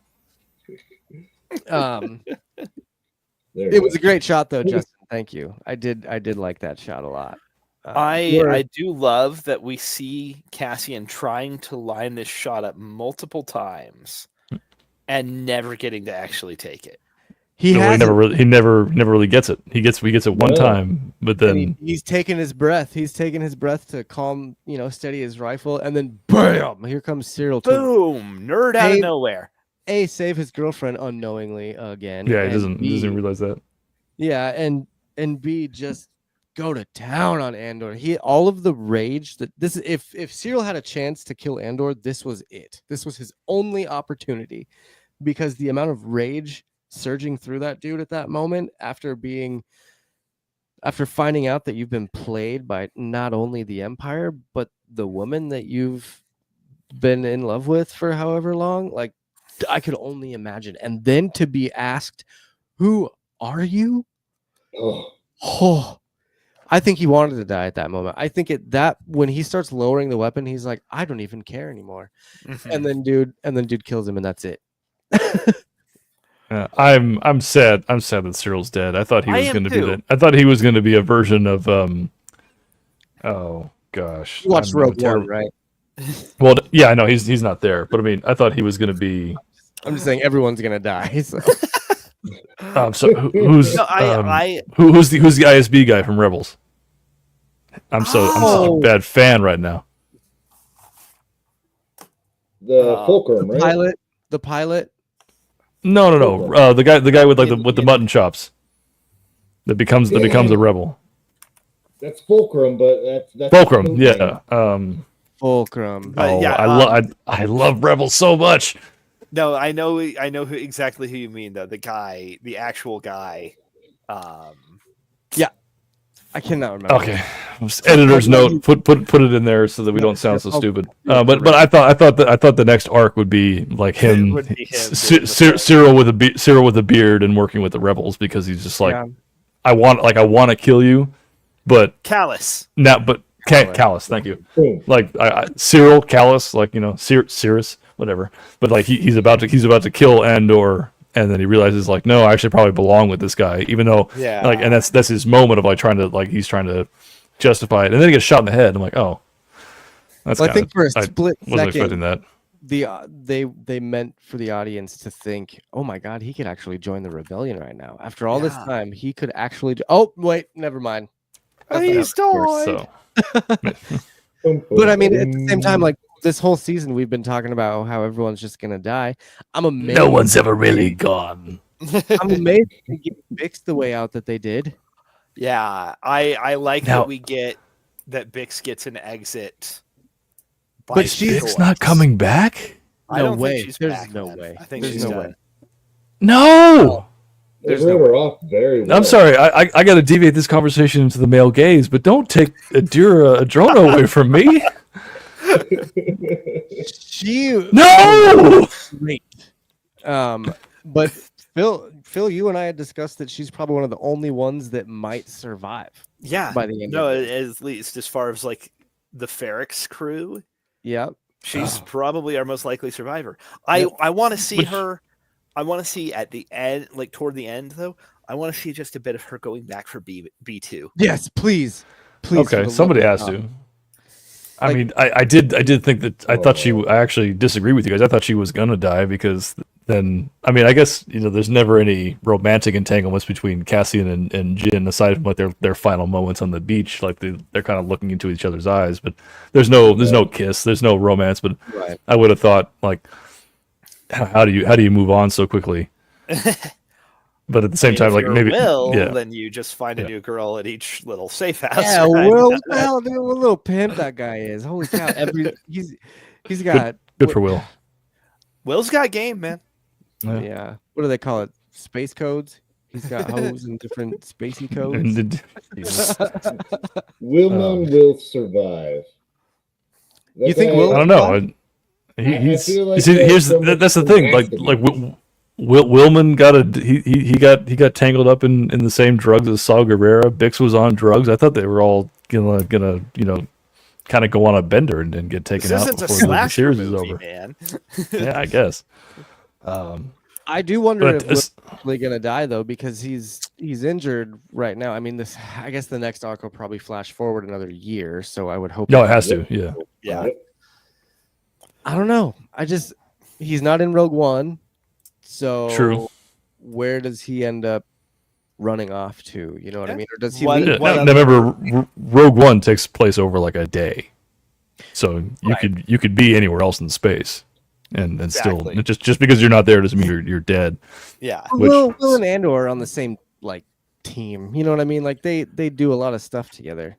They do. Well, but there are times they don't see each other for a year. So yeah, this whole assassination attempt is their first time working together in a while. Yeah, you're right. So I do hope Will lives. I like him. I hope so too. Character a lot. I mean, I hope Bix lives too, because Adira Drona is one of like the most beautiful women to ever grace the face of the earth.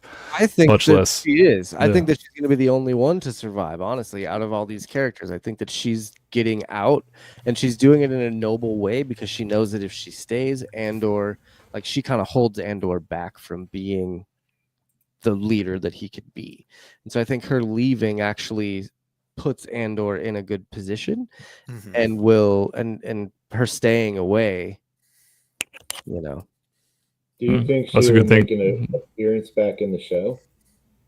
Probably not. Off? I think if we see her again, it'll be with B2 Emo on just some maybe back just a little catch up kind of thing, as maybe like I don't know. maybe her watching the news. Yeah, it could be like at the end of Jedi, and she's sitting there watching the Emperor statue fall or something like that. Like I don't know. But she never came back to the rebellion. Like that's the only problem. Part of the she was kind of part of the rebellion, but not really. I guess. No, she was an agent for Luthen. Come on. But not for the rebellion. She worked for Luthen, kind of. Until I wasn't.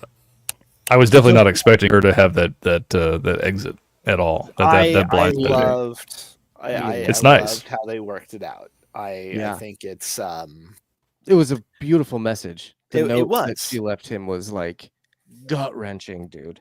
The only thing that pissed me off about that was there's Andor, he's running and he's on the platform, and that guy's like, "Get out of the way, there's gonna be a freighter landing," and we'd already had the whole like, oh, Mon Mothma's gonna give a speech from somewhere. I'm like, you teased me with the ghost twice and you gave me no ghost. You got ghosted. I did, and I'm still angry.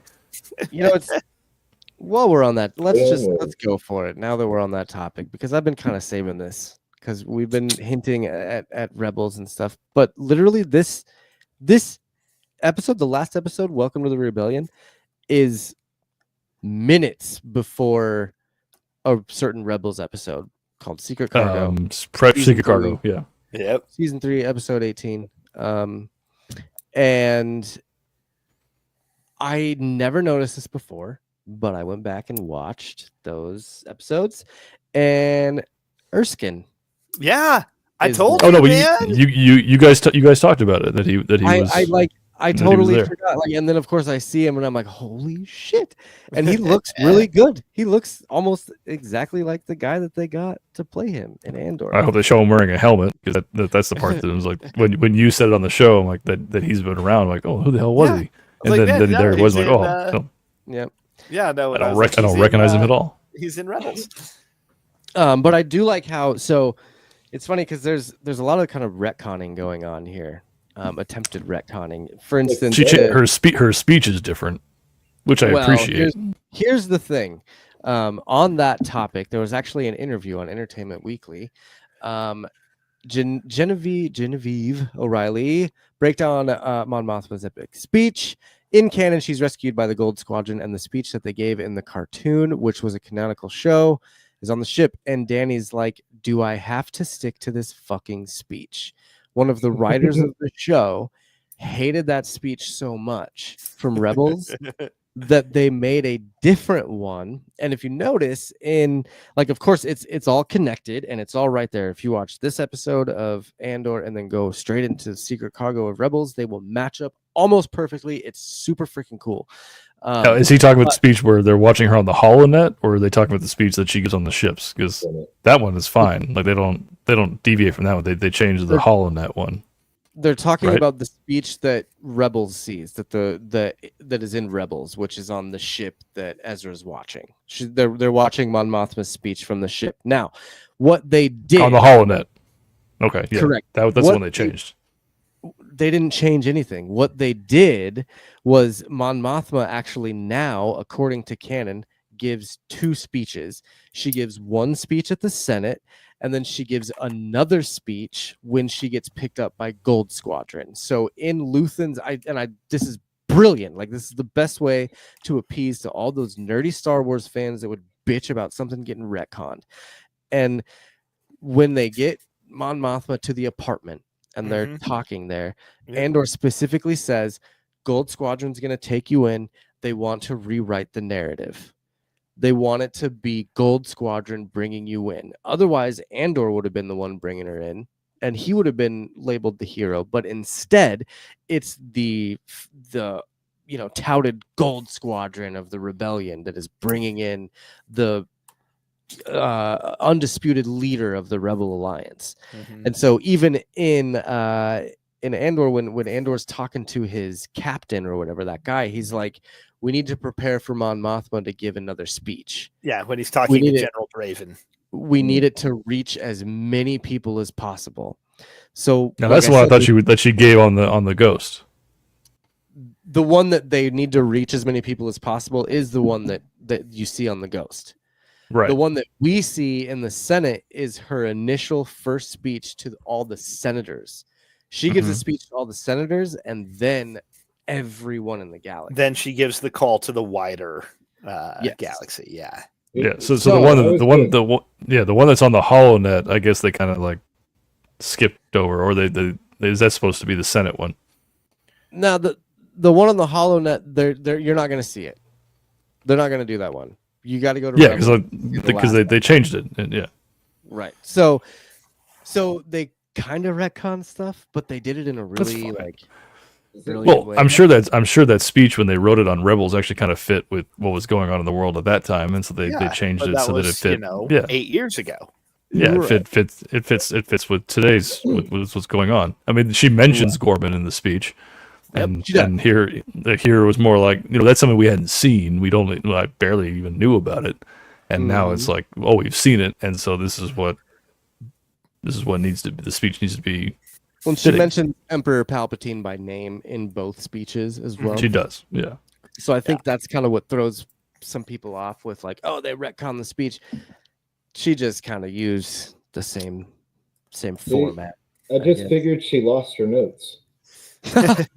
Like, you can't do that again. You can't get that same off the cuff. Same gusto in the original speech. Yeah. Oh my God. Rewrote it. Well, also they cut it. They cut her off. So maybe she had to give another one in order to keep another news station like, hey, like get it, like put it out again. She finished her speech. They didn't like. And it reached everyone on Coruscant got to see that speech, I think, because they were trying to cut the feed, But those Right. sly little Imperial workers were like, "Oh yeah, we changed the lock. It's you can't get into We it now." followed protocol. We were fixing things like we were told to. Yeah. Right. So that got out to Coruscant, but then I'm sure they cut it so that it couldn't get off the planet. Oh, yeah. And then the speech that Ezra and everybody sees on like that's coming out of Chopper. one That's something she gave later on. Like and Yeah. I'm totally fine with that. Is anybody actually bitching about them changing that? I'm seen- sorry. That's Probably a stupid question. Of course they are. Yeah. Man, come on. I'm sorry. It's Silly. going to be a Star Star Wars. Wars fan. Yeah, come on now. My bad. One really cool thing though, before like that whole speech goes down, Phil actually found a deleted scene. I didn't realize this was a thing, but Phil found a deleted scene from episode 9, and I figured we should probably play it. Phil's laughing. This is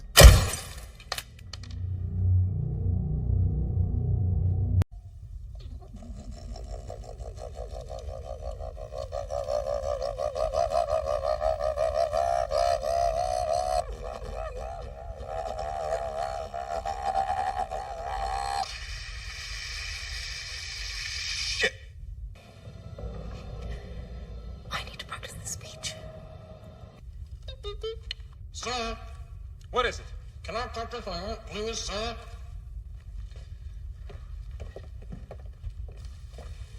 Well, you don't need that, Private. We're right here. Now, what is it? Now,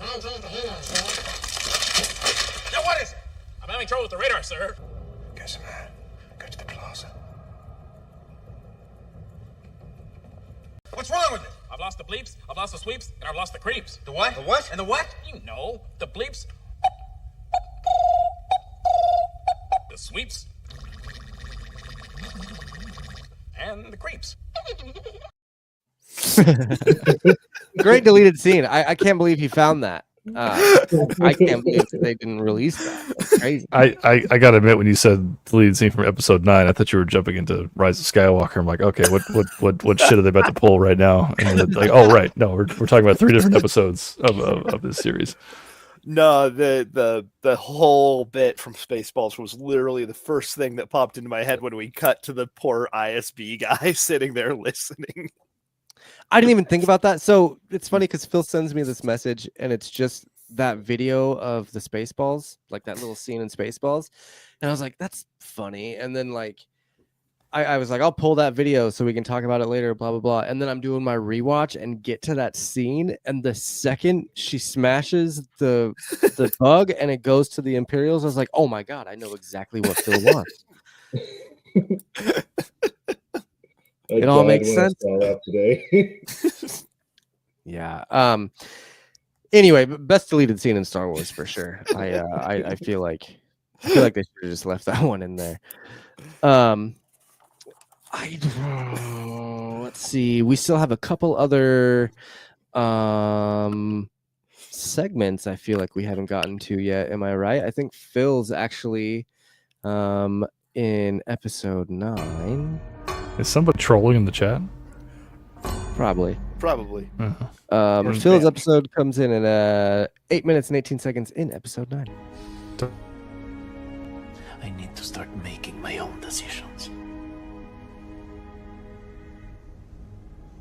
I thought that's what we were fighting for.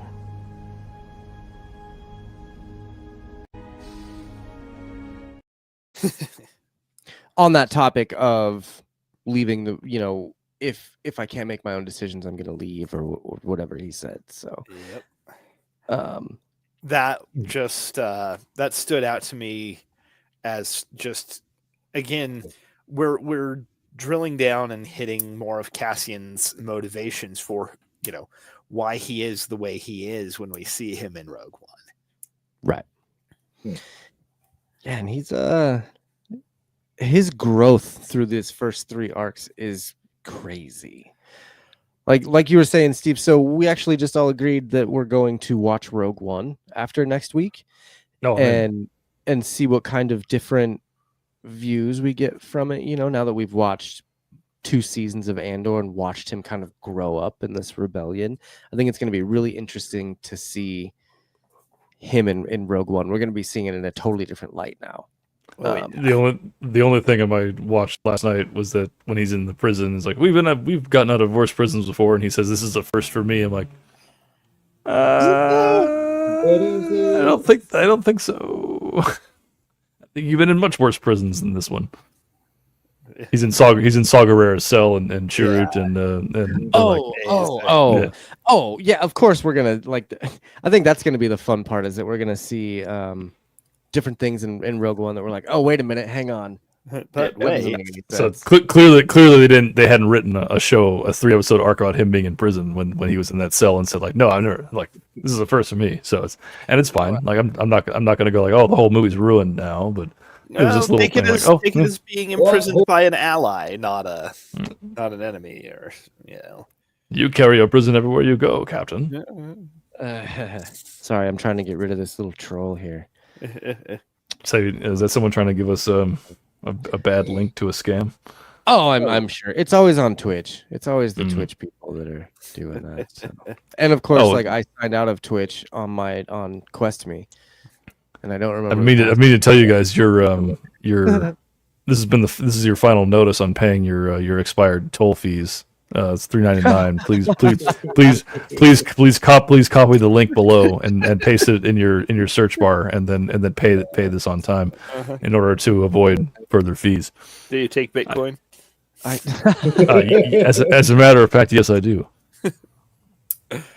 I get those every day, and I always send the middle finger emoji back to them. It's like, I'm clearly in that. I know this is a scam, you guys. You can stop wasting your time. I imagine I'm like one of 100,000 people that gets the same text. So yep.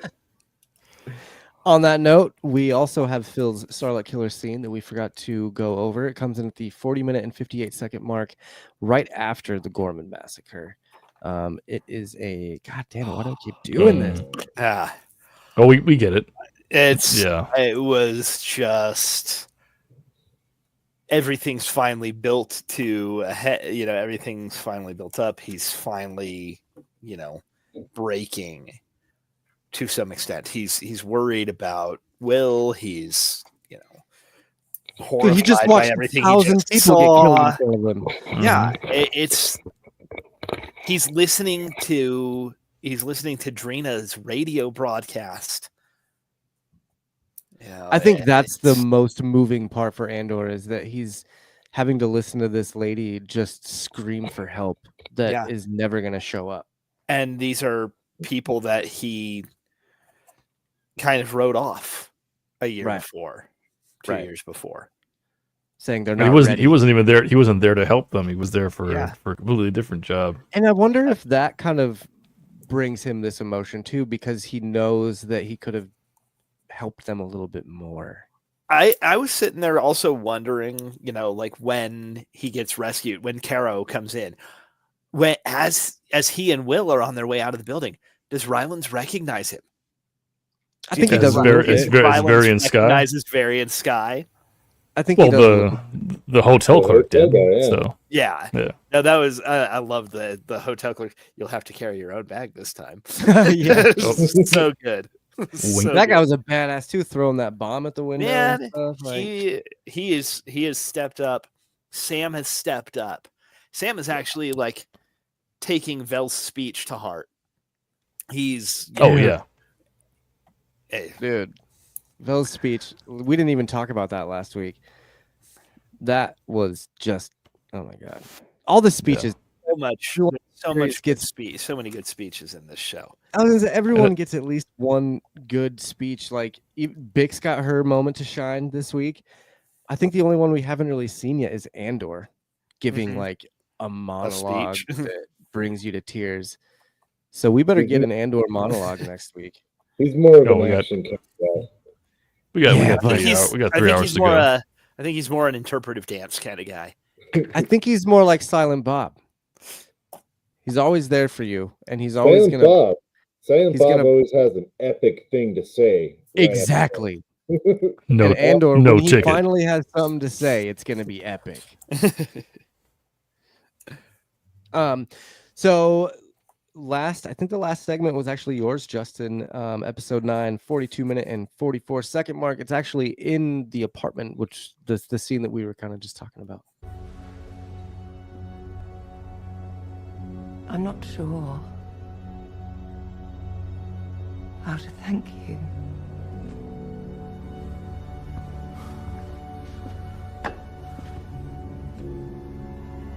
Make it worth it.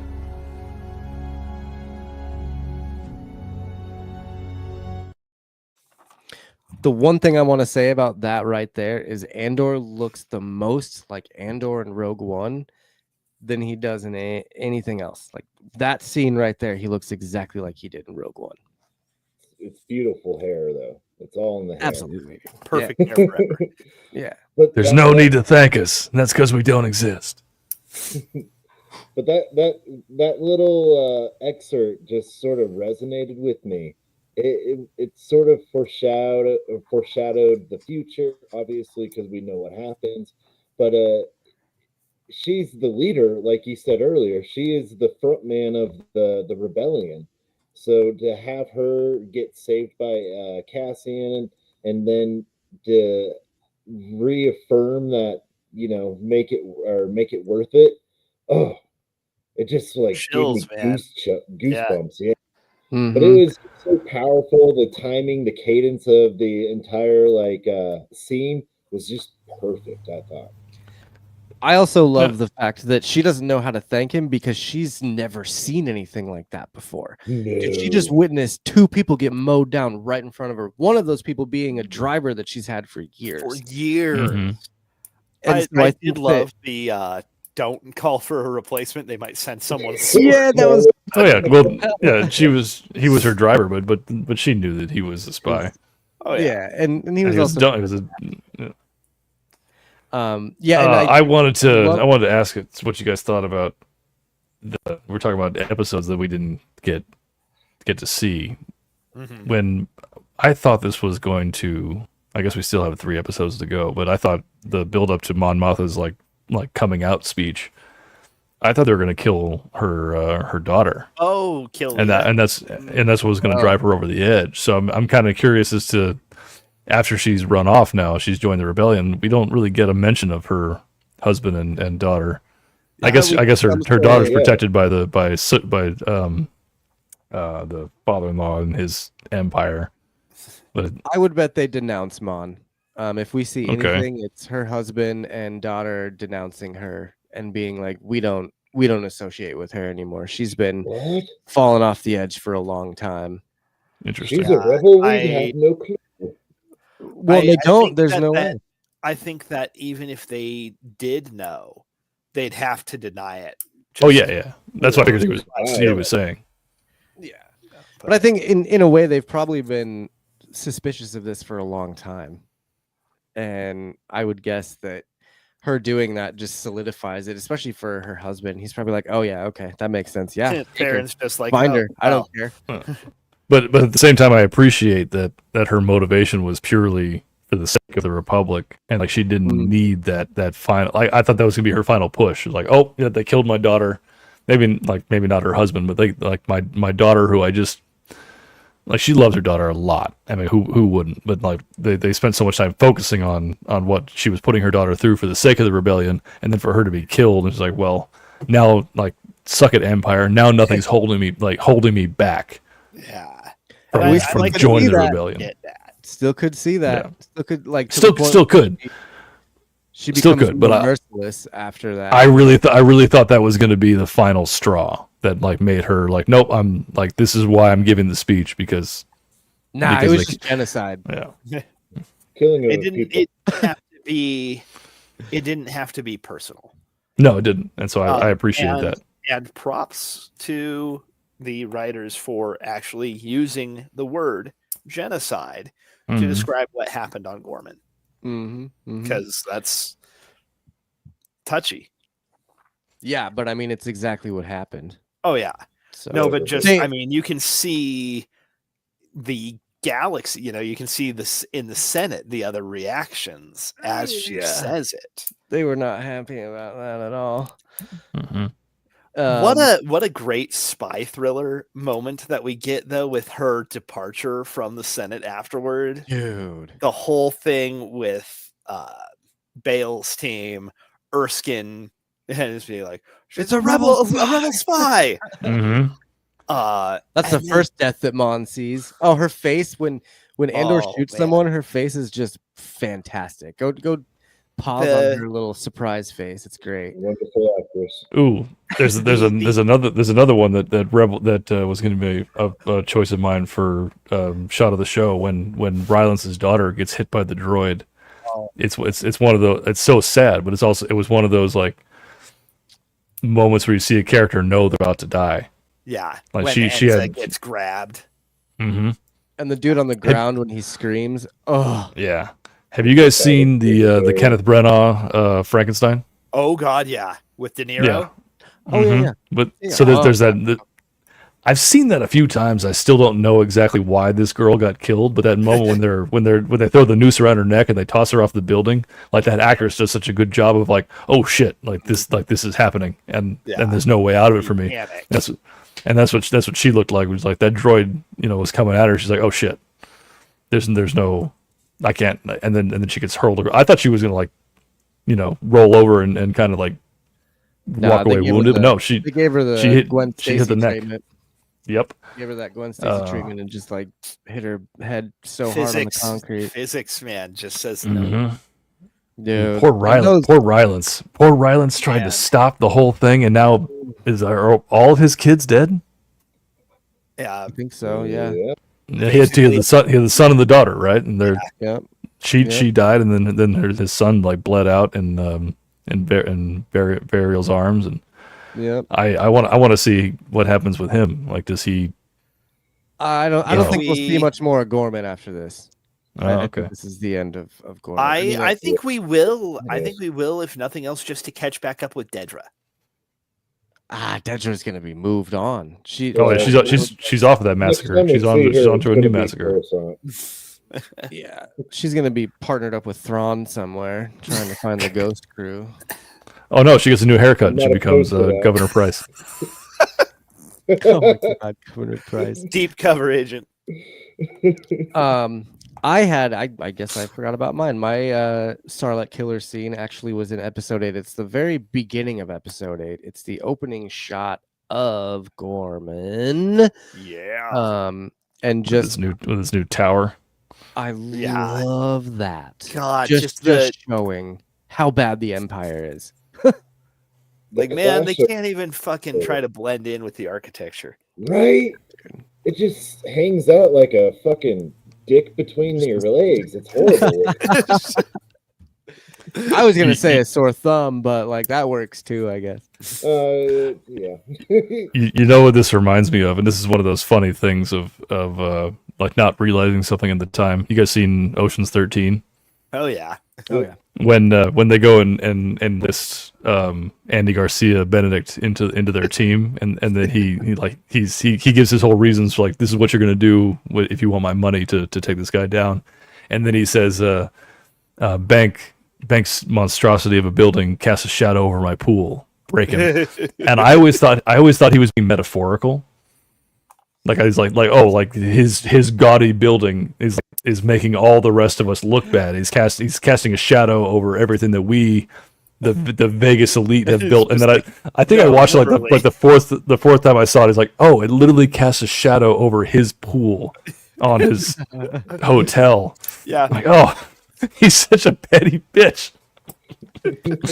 but this building, I imagine, casts a shadow over someone's at least nice view of what of the square.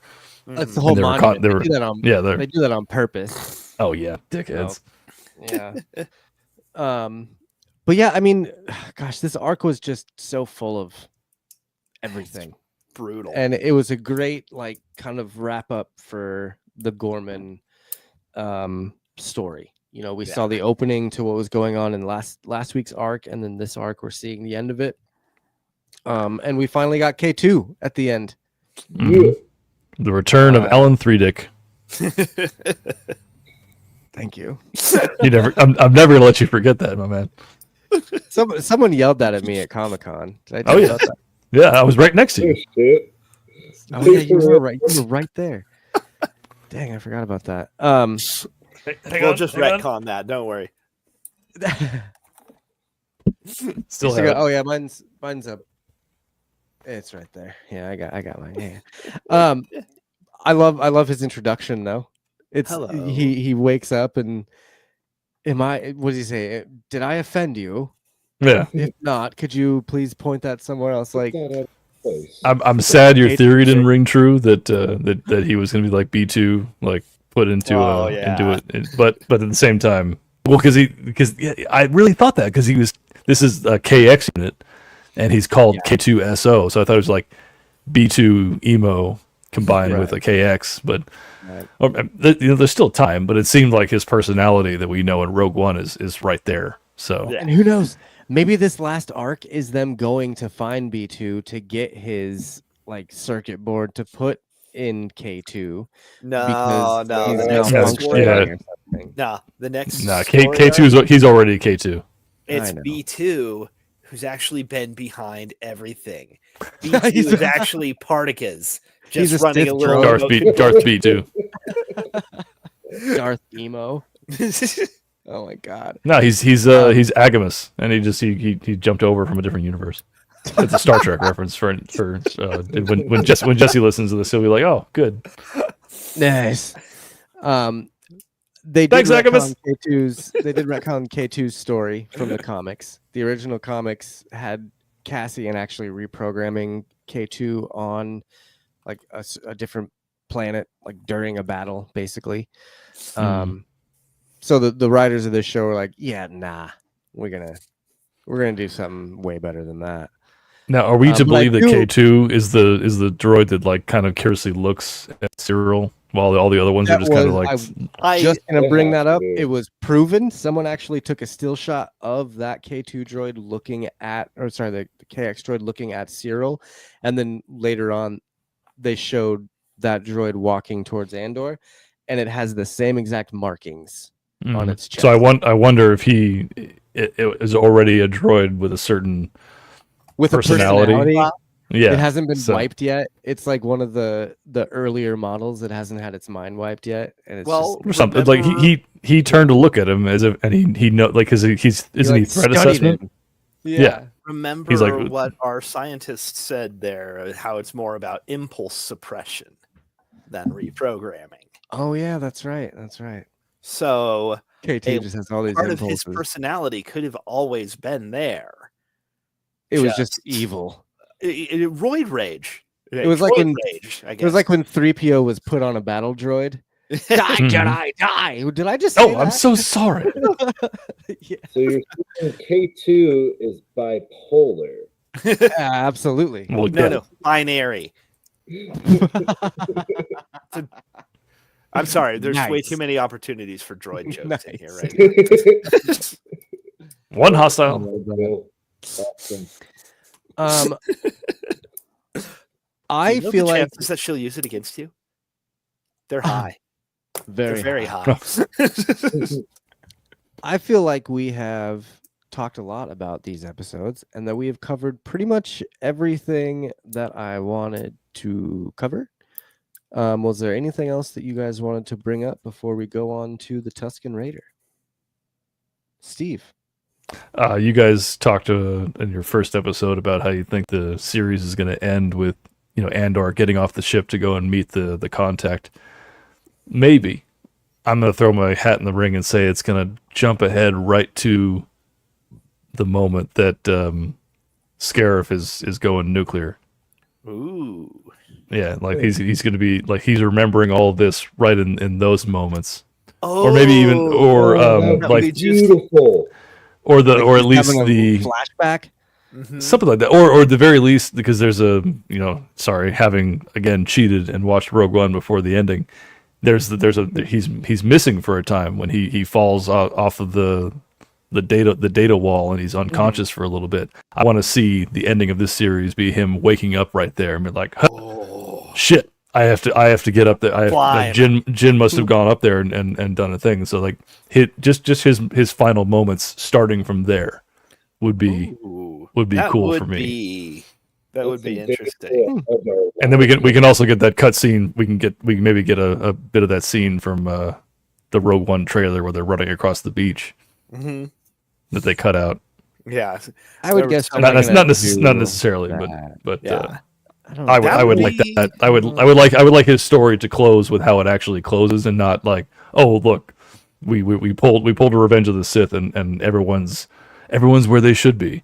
No, Yeah. I that's what I hate. That's the only thing I hate about prequels is You know, I think is I would that. be more inclined to see Krennic like landing to get Urso or something, flying out to get Urso. Like I don't know. I just don't think they're gonna throw any clips from Rogue One in this. Yeah. Well, that's happened a long time ago. That the like Krennic landing and killing Lara. That's long that was ago. years ago. Oh, I guess that's true, huh? Yeah, because Jin is Galen right now. has- She's in yeah, That's she's true. in She prison would be- somewhere. Yeah, Be old enough, yeah. Galen That's has something. built the Death Star at this point. I mean, he's The Death Star has not been mentioned this season. not by Like, we- name. It wasn't No, mentioned no, in the yeah. last season either. But we get the final stinger was all the things they were building in the prison were Yeah. the parts of the Death Star, and that was nice. But we haven't. The hey, bring up that comment. Which one? The- Oh, dude. I was actually just trying to form some sort of like thing where it's someone pulling up to catch or to save them right at the end. Dude, I would love that. then we can have more. People would be so upset about it that. would cheapen the end of Rogue One. Because then Yeah, then absolutely did they just go off into paradise somewhere, and then Andor's hanging out with Bix and Jin and just living his best life, surrounded by beautiful women and not having to participate in No war. K2. Yeah, Yeah, so that'd be hilarious. no, they little blinded fool. I like where your head's at. That's real funny, but let's That's funny as hell. for those of you at home, he put a comment saying Rogue One ended right before Bix rescued them from the beach. So she swoops in right as the light blinded all of us in the audience, and then they get on the ship and they fly away. But nope, let's Hilarious. no. That'd be hilarious. That would actually cause Star Wars fans to take up arms. I think They would lose it. they would lose march it. on Disney Plus, and then there would be a massacre. Lose it. Everything would burn. Oh. Disney World would be on fire by Wednesday. Oh boy. Oh my god. Well, all that being said,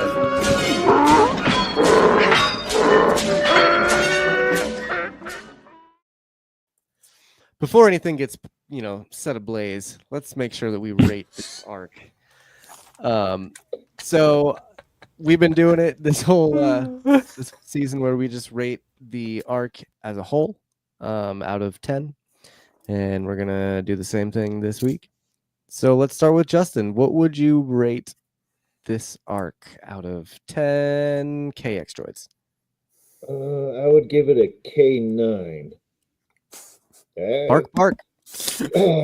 Overall, like it's my favorite arc of the entire series, season 1 included. It drew on my raw emotion. It touched on aspects that really like grinded my gears, but it proved that the Imperial the Empire is just a totalitarian fascism. And it was nice to see the fallout after Gorman, but it was heartbreaking to actually witness it. Absolutely heartbreaking. So and then I got my boy K2SO. I mean, that's my second favorite droid, and so I was I've been trying to foresee it since the first season. Like, this is K2's moment. No, it finally came. So it's a 9 out of 10 for me. All right. Steve, what would you rate this episode? I had to mute myself. I was laughing Arc. so damn hard. About Disney World going up in flames? Yeah, absolutely. I can just picture it. That was too good. And what's actually really sad is I can easily believe that someone would do that in the writers' room. I don't think Tony Gilroy would do that. But I can imagine someone going like, "Hey, let's make this the stinger." Will be cool. Yeah, it's probably the same guy that wrote the Rey Skywalker line, which I hope that person's in hiding somewhere. J.J. Abrams. Oh Sure, whoever came up with that, like, What a twist! I will follow suit, and I will also give this a 9 because you know what? I'm a Star Wars fan, and this is Star Wars. Oh man, it was a beautiful arc. I love what they're doing. I love these 3-episode like mini movies. I love the fact that the skipping around in the timeline, it allows, for Jesus Christ. Little blinded fool is not going to let me finish a thought without bursting into laughter. 9 out of 10. Cassian returned. Christ. Oh, I would. This is what I would have written. If I was put in charge of this thing, this is how I would have done it. I love the correlations to, our current political structure, because anyone who believes that Star Wars is not all about doing current political, machinations, read a book, read a newspaper. I know it's hard to believe anything that's out there right now, but like that's stuff that we can see. And as far as I can tell, there is something of a massacre going on in another part of the world. We don't know exactly what is going on because we're fed X, Y, and Z all day, every day. But this is, this is how, artists use lies to tell the truth, and in this case, they're telling a truth, just through science fiction, and that's what I love about science fiction, is that we can tell the stories about human nature amidst a fantastic backdrop. And as much as Disney taking over Star Wars has not exactly been, they haven't done, not 100% in my book, but I mean, I've enjoyed it. I try. I mean, I even had I had Rise of Skywalker on today because Disney Plus is doing like all the movie, they're just putting everything on. It's like a live stream. Oh yeah. I saw some of Rise of Skywalker today. I wasn't mad. I'm usually pretty mad when that one comes on, but I was okay today. So I'm happy. Nature is healing. I try. Good time. Yeah, remember the next time I watch it, I might hate it again. Who knows? But there were parts that I saw that I kind of enjoyed. But this is not that. This is me purely enjoying what they're giving us, and I wish we had 4 more seasons. But if wishes were horses, we'd all be eating steak. Very well said. Phil, what would you rate this episode out of 9K extra or 10K extras? I gotta stick with that. It was pretty damn close to perfect. We got easily the best speeches since the one way out bit at the end of Narkina 5. We got everybody stepping up. Erskine even just being like, "Go, I'll catch up." Right. We get just everything's starting to tie together. We see so much happen over the course of these 3 episodes that it all flowed together beautifully. I like the way we tied into old canon. Yeah, I got to give it a 9. I am going to go one up you guys, and I'm going to give it a 10. This has been my favorite. It's my favorite arc of all of Andor. And I haven't given a Star Wars property a 10 in a while. I reserve the right to retroactively give this one a 10 next week based on how everything wraps up. I'll allow it. I will retcon to a 10 depending on how they stick the landing on Tuesday. I just feel like if nothing else happens, even if they stick the landing, I don't feel like we're gonna get anything better than this. You know what I mean? Like I don't think we're gonna get. It's gonna be the end. It's gonna be the epilogue of this whole series. So it's not. Like this was the meat and potatoes. This episode was what Andor was leading up to. And I loved every second of it, man. From Messenger to Welcome to the Rebellion. Like it was just from start to finish. I couldn't, like I said, I watched it 4 times. So it was great. But yeah, so I'm gonna say that we probably rated it about a 9.5, I guess, total. 9 3/4. 7.5. 9 3/4. There you go. Light Get outta blinded here, fool says 10 is correct, and it's fun that I don't know what the next 3 episodes will be. I agree. We could speculate all we want, but we're gonna be wrong. Do we? Yeah, actually, I got nothing in the pipe. I have no idea what's possibly coming. Like they've been building up Gorman so long. I know, right? Where was that? Hang on, I had a page of notes. Do we still want to see some kind of wrap up with Edie and see, Luthen was actually Uncle Harlow this whole time? Oh, dude, that would be awesome.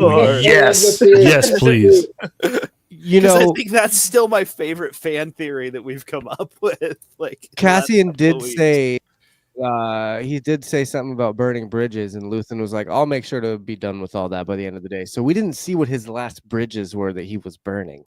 So it's possible that he could be Uncle Harlow, but I don't think so. I think he's a good enough actor. Luthen is a good enough of an actor to pull that off. Get him a different wig. Get him a third wig. I think Edie's story ends where. No, I think Edie's story. I think Edie's story ends in the tragedy of watching the news coming out of Gorman. Yes, and that's just knowing she's your quintessential. She hasn't heard from Cyril. She right. Gotten her call. Right. Either that, or she goes on a spiced tea trip and just goes and does her own massacre of her own. Well, and Dedra might have told her already that he died because she knew that Cyril died, and it's very possible that she already knew.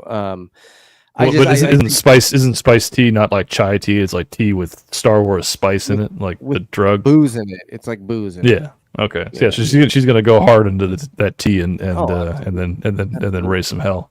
Yeah. If we I see think it. Phil's right though. I think her story ended with. She's basically the mom from Requiem for a Dream. Ooh. Like her story ends by getting sucked into the TV. So, excellent. Thank you for reminding me of the nightmares that I used to have and that I will have tonight. Awesome. Yeah. No, I like not knowing what exactly we'll be seeing coming out of the next few episodes, other than Cassian and K2 shenanigans. Because that's all I can think of. Yeah, there's got to be some humor they're gonna have found in there somewhere. Alan Tudyk, come on. And Melshi, we'll see Melshi. Oh yeah. They kept him in the sidelines until they deliberately he came out from behind the other guy's head. So it was great. Yeah. It was like, hey, it's that guy. Well, Steve, you want to let everybody know where they can find you and what you've been doing lately? I got 2 things that I've been doing lately. One, currently for the visual folks, I've got a enamel pin that there you go. Oh, it is nice. It's the Falcon and the Enterprise. That's great. Yep. In a yin yang. So you can find that on my Etsy page as well. I made a Cowboy Bebop one as well. Not a yin yang, but just a Cowboy Bebop enamel pin. Nice. Oh, nice. Yeah. Currently I'm running a fun thing where every purchase of the yin yang pin during May, you'll be entered in a raffle to win another piece of my art, which also on my Etsy page is it's a saw blade. You know what? Screw it. Yeah. Just show it. It's a saw blade that looks like Andor. Oh, yeah. It's way cool. Oh, that's so good, man. So I imagine no one wants to spend $200 on this piece. So it's like just buy my pins and you'll get a raffle. Same thing Be surprised. Justin looks like he's about to go place a huge order. Well, then I'll have Star to. Wars art, man, all the time. I'll have to retcon it on Reddit, but that's fine. And then same thing. I have a brown coat enamel pin, and if you buy that during May, you'll be entered to win my Serenity in a bottle piece. That's what I'm doing. I still need to get my Falcon in a bottle. How about an X-wing in a bottle? Or that too. Dude, that's so awesome. It's at light speed. That's what I'm doing in my shop. Very nice, man. I haven't filled the resin on this one yet. Yeah, but I got my Falcon that one. bottle. That one's the one right there. Well, the one that you wanted, I already sold. So because you didn't pull the trigger. But I drink enough booze, so there's more bottles. Don't worry about it. Fair. I mean, I'm not going to stop drinking. And then in the realm of podcasts, for the past year or so, my friend Chester and I have been doing an episode by episode rewatch of Battlestar Galactica. The show itself is called Battle Stage Theatrica because we are two theater nerds. That's how I met him. We were theater majors together back in our youth, and I wanted to, I listened around to other Battlestar Galactica rewatch podcasts. All right, how can I make this different? And we did that by realizing that as much as Battlestar is a sci-fi show, if you take the sci-fi out of it, it's really just strong human drama and there's a lot of like moments between just character-driven storylines that could work almost anywhere. It doesn't need to be in space. So we don't all took, actually have to be Cylons. Correct. And then so we act out a few scenes for every episode. So it's a little voice theater. The other gimmick is that he did not ever watch the show. So it's spoiler free because I'm a bad friend and we didn't watch it together. So he's going into it as a complete noob, and I've seen the show at least a dozen times. However, watching him watch it, I'm seeing things that I missed over like the other dozen times I watched it before. So it's just as eye-opening for me. Yeah, just as eye-opening for me as it is for him. So tune in every frackin' Friday on Spotify and Apple Podcasts for Battle Stage Theatrica. We just aired the season 1 finale. Okay. So that's Cool. what just came out this week. And next week, if you want to just jump right in, we're actually taking a break between season 1 and 2, and we're going back and we're revisiting the 1978 opener. Nice. So nice little classic Star Wars, little classic Industrial Light and Magic, just to kind of show. I want him to see where it came Where from. everything started, yeah. So Hell yeah. And of course, all those links are going to be in the show notes, so be sure to click on those links and go give Steve a nice follow. I want to thank you guys again for hanging out this week. This was a wonderful arc to talk about, and it was great to have Steve and Justin join in this week. No, you were here. You were here. And he was halfway there. Whoa. And you never know. It might be the same crew next week for the finale and the week after that for the Rogue One watch. I have no idea yet. We're just kind of watch party. Let's do a watch party. I got dibs on the Rogue One rewatch, but if you got someone else who wants to join in, then by all means. I have no plans yet, so we'll be in touch. But thank you guys. The Cylons don't have a plan either. Thanks, Roy and Light Blinded Fuel in the Fool. Why do I keep saying Fuel? Light Blinded Fool in the chat. It was great chatting with you guys.